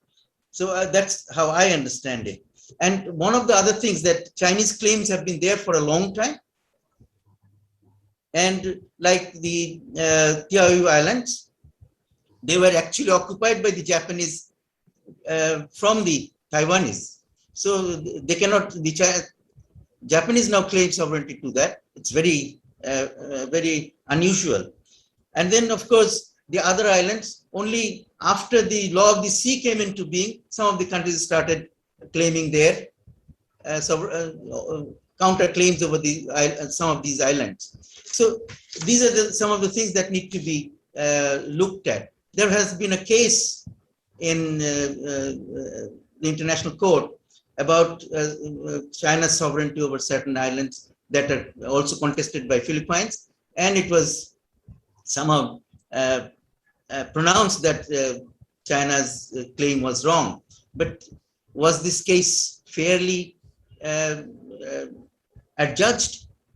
One has to also look at all those issues. Then one of the things from the speakers, that from some of the comments that we heard, one of the things that comes to my mind is the India's neighborhood policy, and this very famous issue of non-reciprocity, the policy of non-reciprocity, which is supposed to mean that India gives and does not expect equal return. But then there is a perception among the neighbors that India takes more than it gives. So can Sri Radha Datta comment on that, please? The last one. Thank you, everybody. We will have the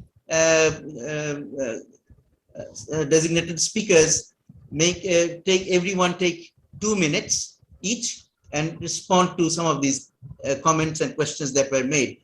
So first, let's go to Dr. Honorable Chair, Honorable Chair, if you'll just allow me 30 seconds.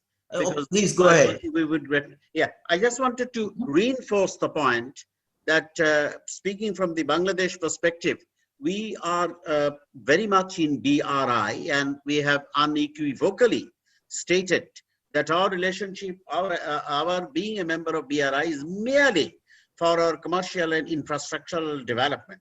The reason why I raise this is that I notice some queasiness in sections of India, but I would hope that they would understand the realities that are faced by a government, by a people so committed to friendship. So as far as Bangladesh is concerned, as I have stated earlier, we are not at all inclined towards be in any sorts of, the 60s style cento, Seato, pactititis, but we have to see to our development.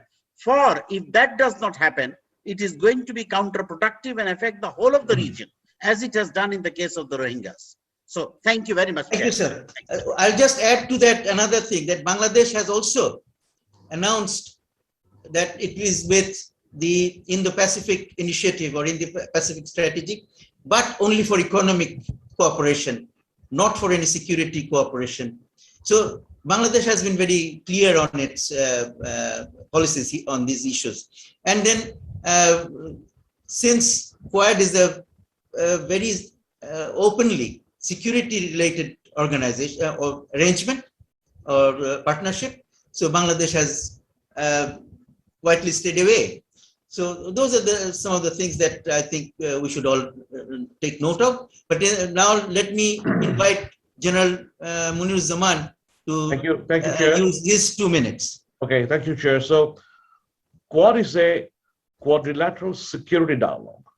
It is not a defense agreement or a defense coalition or an alliance. So we have to make a difference there. I also see very notably in the last communique of the joint statement that was issued post the leaders summit called the Spirit of the Quad, the term security has not been utilized there. It calls for commitment to quadrilateral cooperation. So therefore, when we say Quad is a defense agreement, I think we are making a mistake. Quad is an alliance or a grouping of like-minded states. One interruption here, General Munir, that is it an effort to hide the truth? In real politics, there is always something up front and something at the back. Okay. All major initiatives have a dual purpose. So therefore, we have to first see as scholars what is stated on black and white.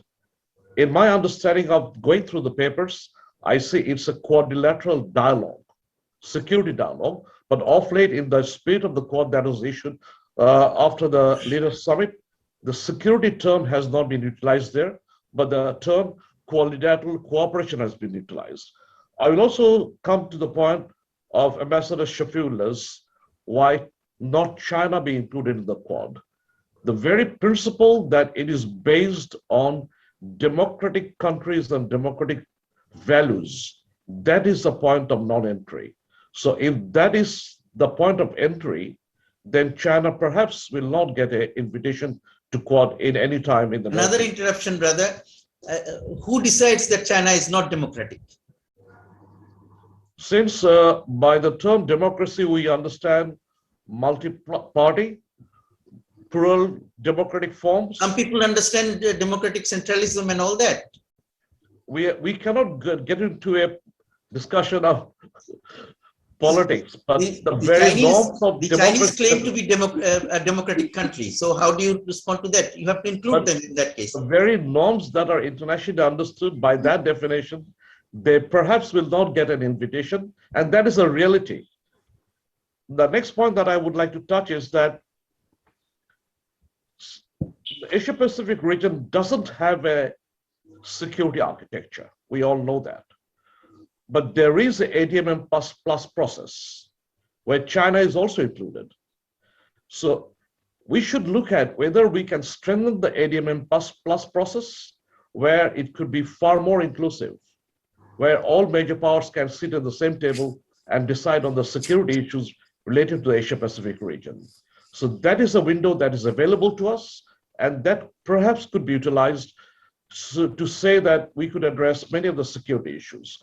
I would also like to say that the platform of IORA should be activated so that the maritime space, over which much of the strategic competition is now going to take place, we have some sort of an arrangement in the IOR, and over the regions and the littoral state, as Maria did point out, that the littoral states are going to be the states that will be most affected.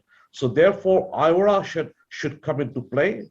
And although IORA talks about disaster, economic cooperation, but they should also now look at stability as a foundation for those cooperation. And we must have some sort of a structure in the Indian Ocean region and the Indian Ocean zone.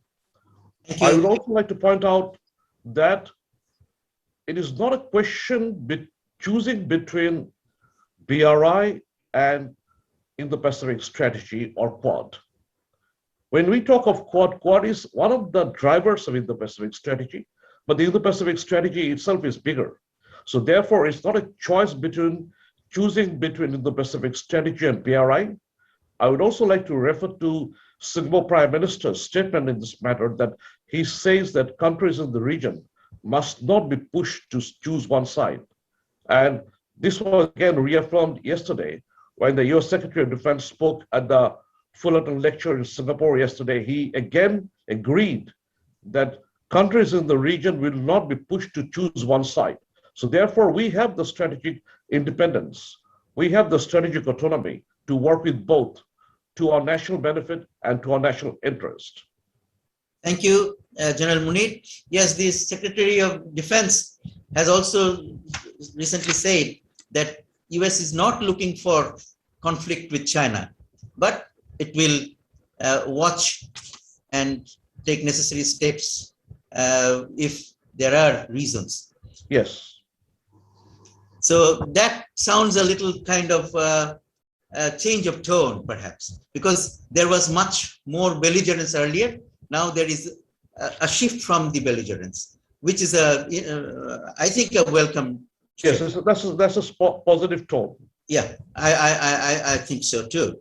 So we would like to hope that this is going to accelerate further. This positive. One last point, Mr. Chair. Yes, please go ahead. Somebody did mention, perhaps you said weak USA.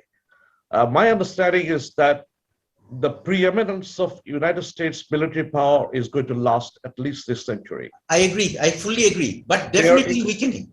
Definitely. Their economic might or their preeminence as the number one economy perhaps will last another decade. Yeah. But their military maybe might maybe more. No, perhaps a decade or plus, but not this century. But the military might. Now, may we invite Sri Radha Datta to use her 2 minutes?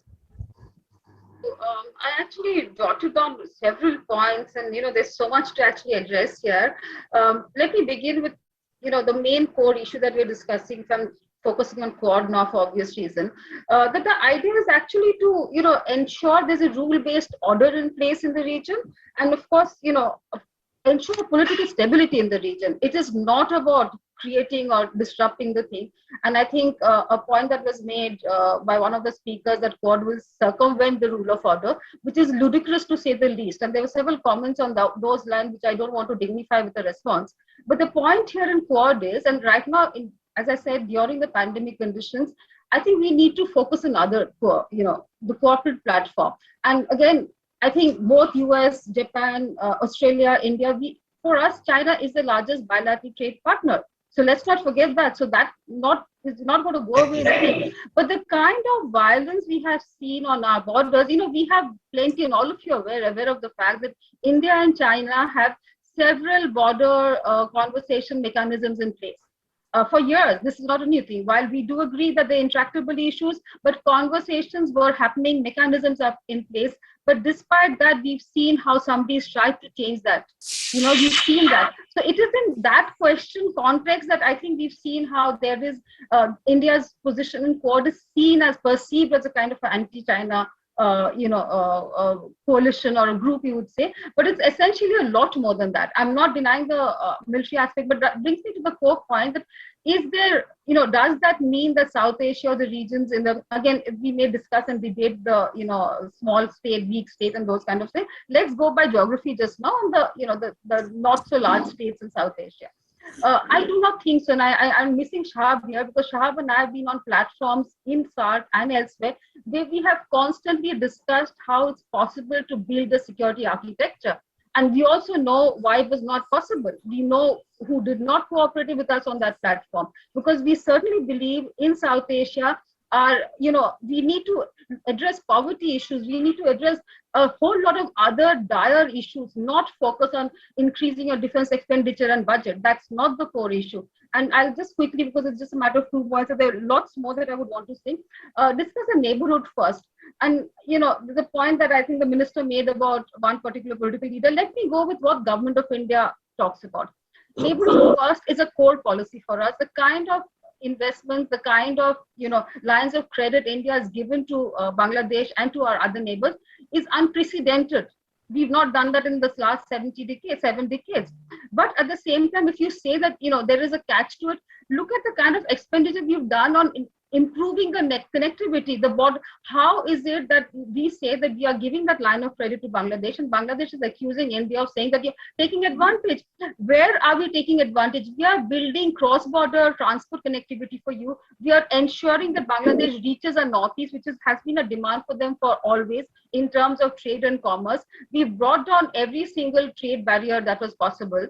And we are ensuring that this, with this new connectivity corridor that Prime Minister constantly focuses on, that we were able to build a far more robust value chain system, which is what we need. We don't need to compete with each other. In fact, there are many forums, again, Dilrubhai is aware of it, and we've discussed how Bangladesh, India, Sri Lanka, Nepal can actually build a far more, trade robust body together by not competing, because there are lots of particular goods that we compete on, but we have to actually integrate the economies together. The southern economies has to be, and I think one point that Larry made about how, given the development that is taking place in Myanmar, that is worrisome. Yes, that is worrisome. But the rest of it, I would actually say that I don't think right now we would, and I often, while I spoke my initial comments, talked about strategic autonomy. India has always talked about that, and that applies to every single country neighbor in Asia.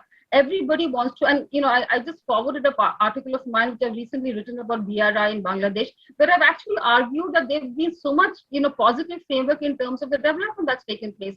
There are certain concerns, and I think a point that I think our chair made, that and I think General Murizman also made, that as long as India is aware of the fact that none of these developments or projects that are being built across literal, port and otherwise, does not cause a security concern with India, how is India otherwise bothered? I mean, if a neighbor develops, it's best for us, it works for us. You're going to buy more, we are going to trade with each other more. It's always in our benefit to have a more framework.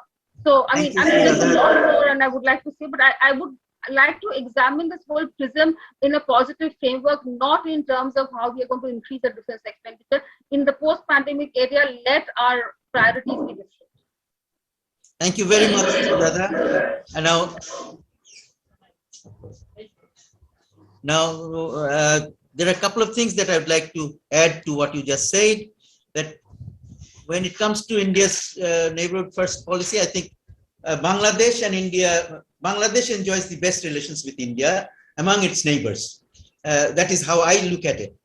I don't know if somebody would differ, but definitely I believe that Bangladesh-India relations are the best India has with any other, with its neighbors. Number two, I could sense a little from your statement that the 4 countries of Quad, they have different approaches to their relations to China. It's not unanimous. That is very interesting. That needs to be looked at more.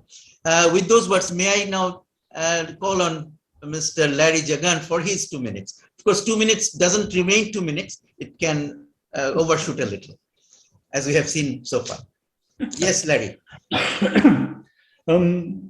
First of all, I'd like to say that obviously one's perception, one's interest, one's concerns depends on where one is situated.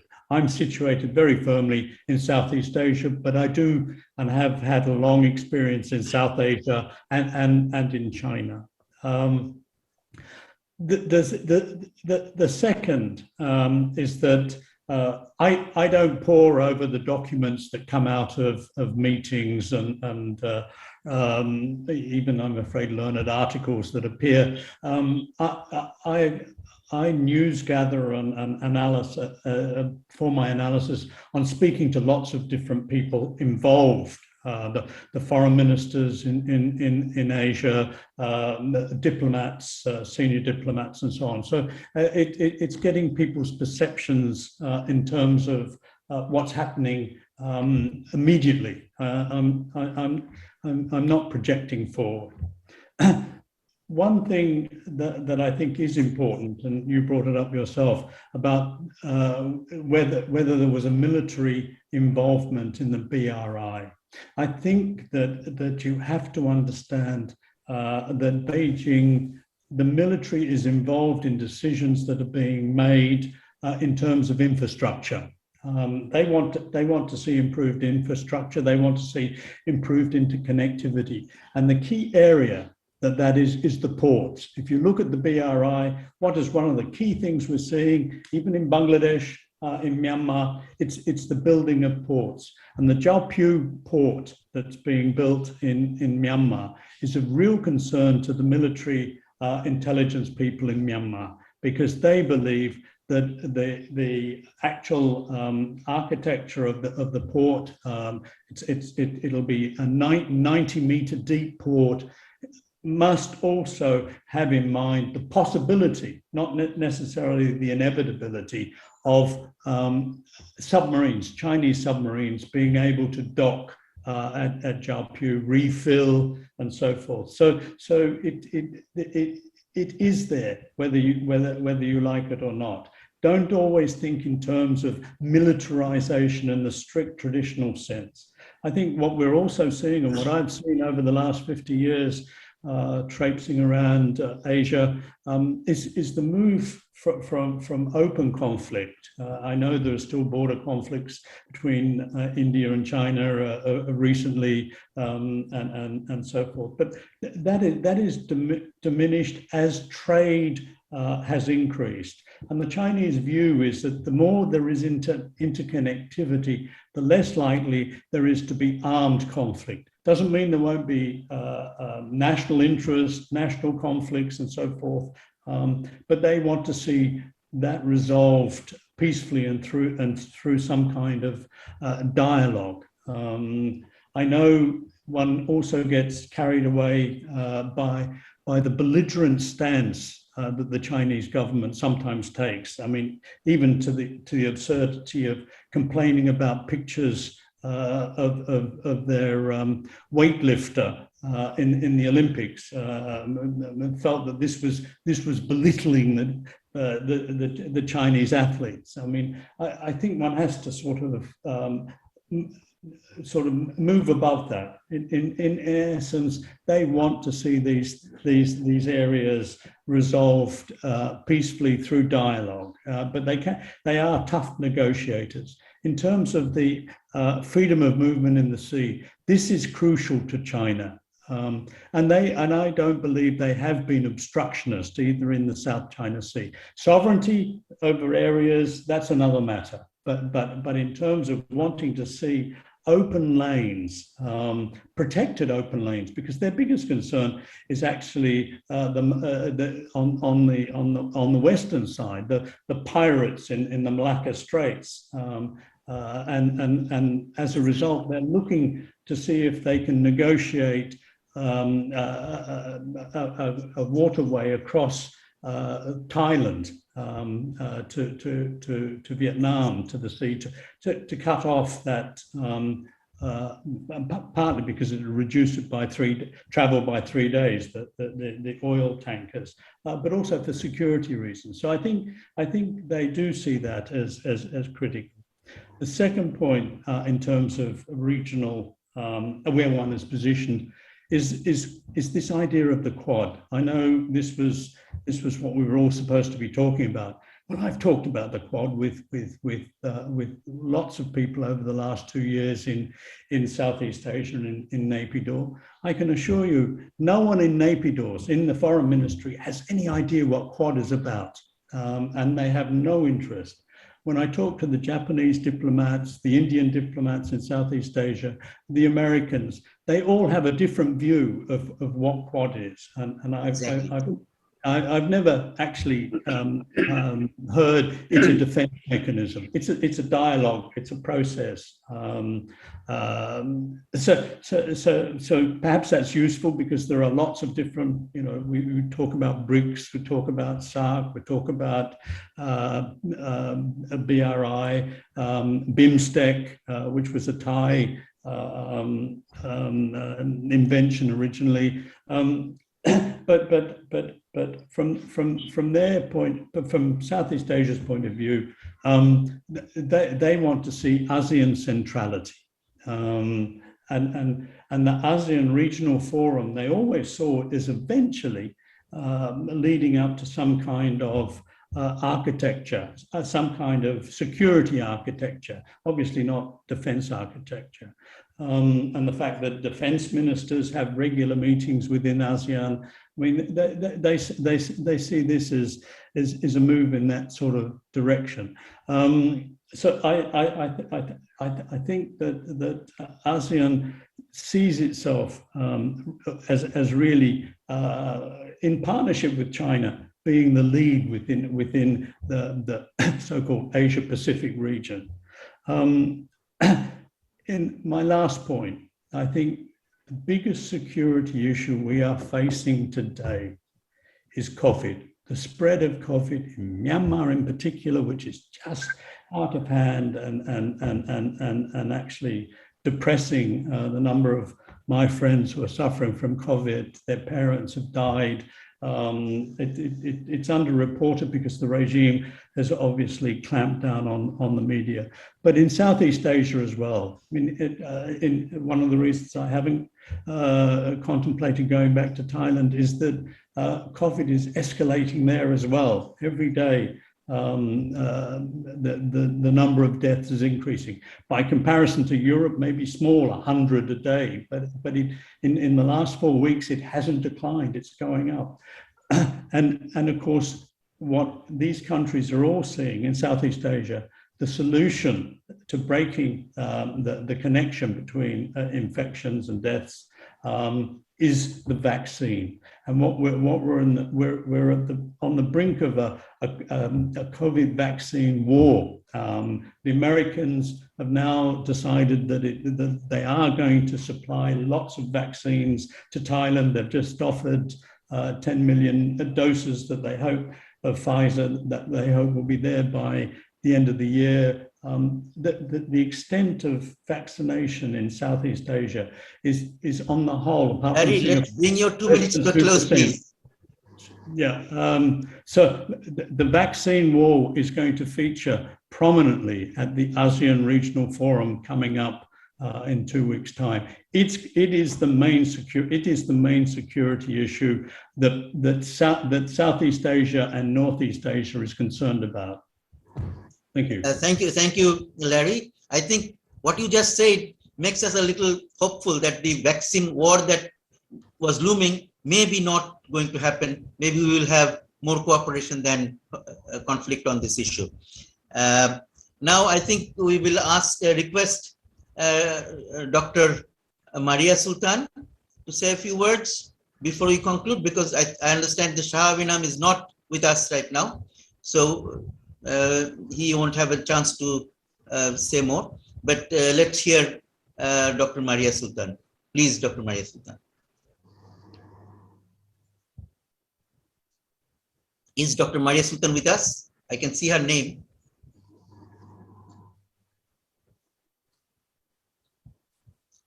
Or did he decide that she had answered our questions? Because she interrupted me when I was asking the last questions. So maybe she has. She's with us. Dr. Maria is with us. Yeah. Can we raise her? Is there a possibility of somebody calling her? Because she doesn't respond.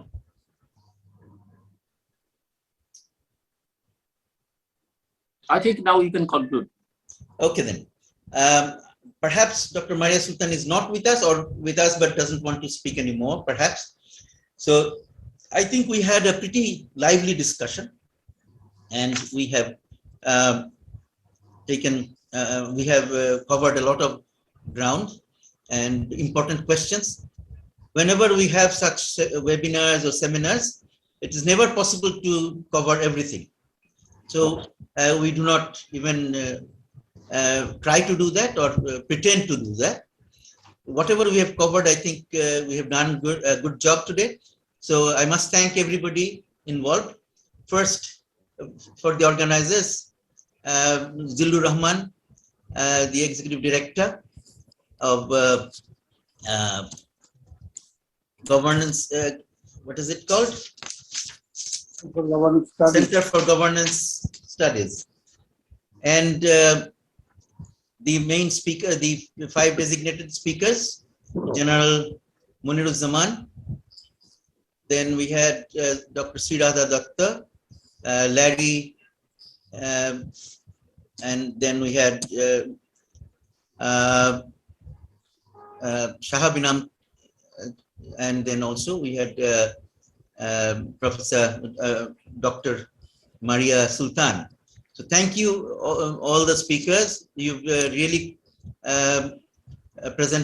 enlightened us through your presentations, and we have tried to answer a lot of questions, and the people who participated, the audience, they also participated actively, some of them, and we thank them for their contribution and for others for having listened in. So we hope that we can continue to have similar webinars in future as well. But let us all applaud ourselves for a good day's work and good work done. Thank you, everybody.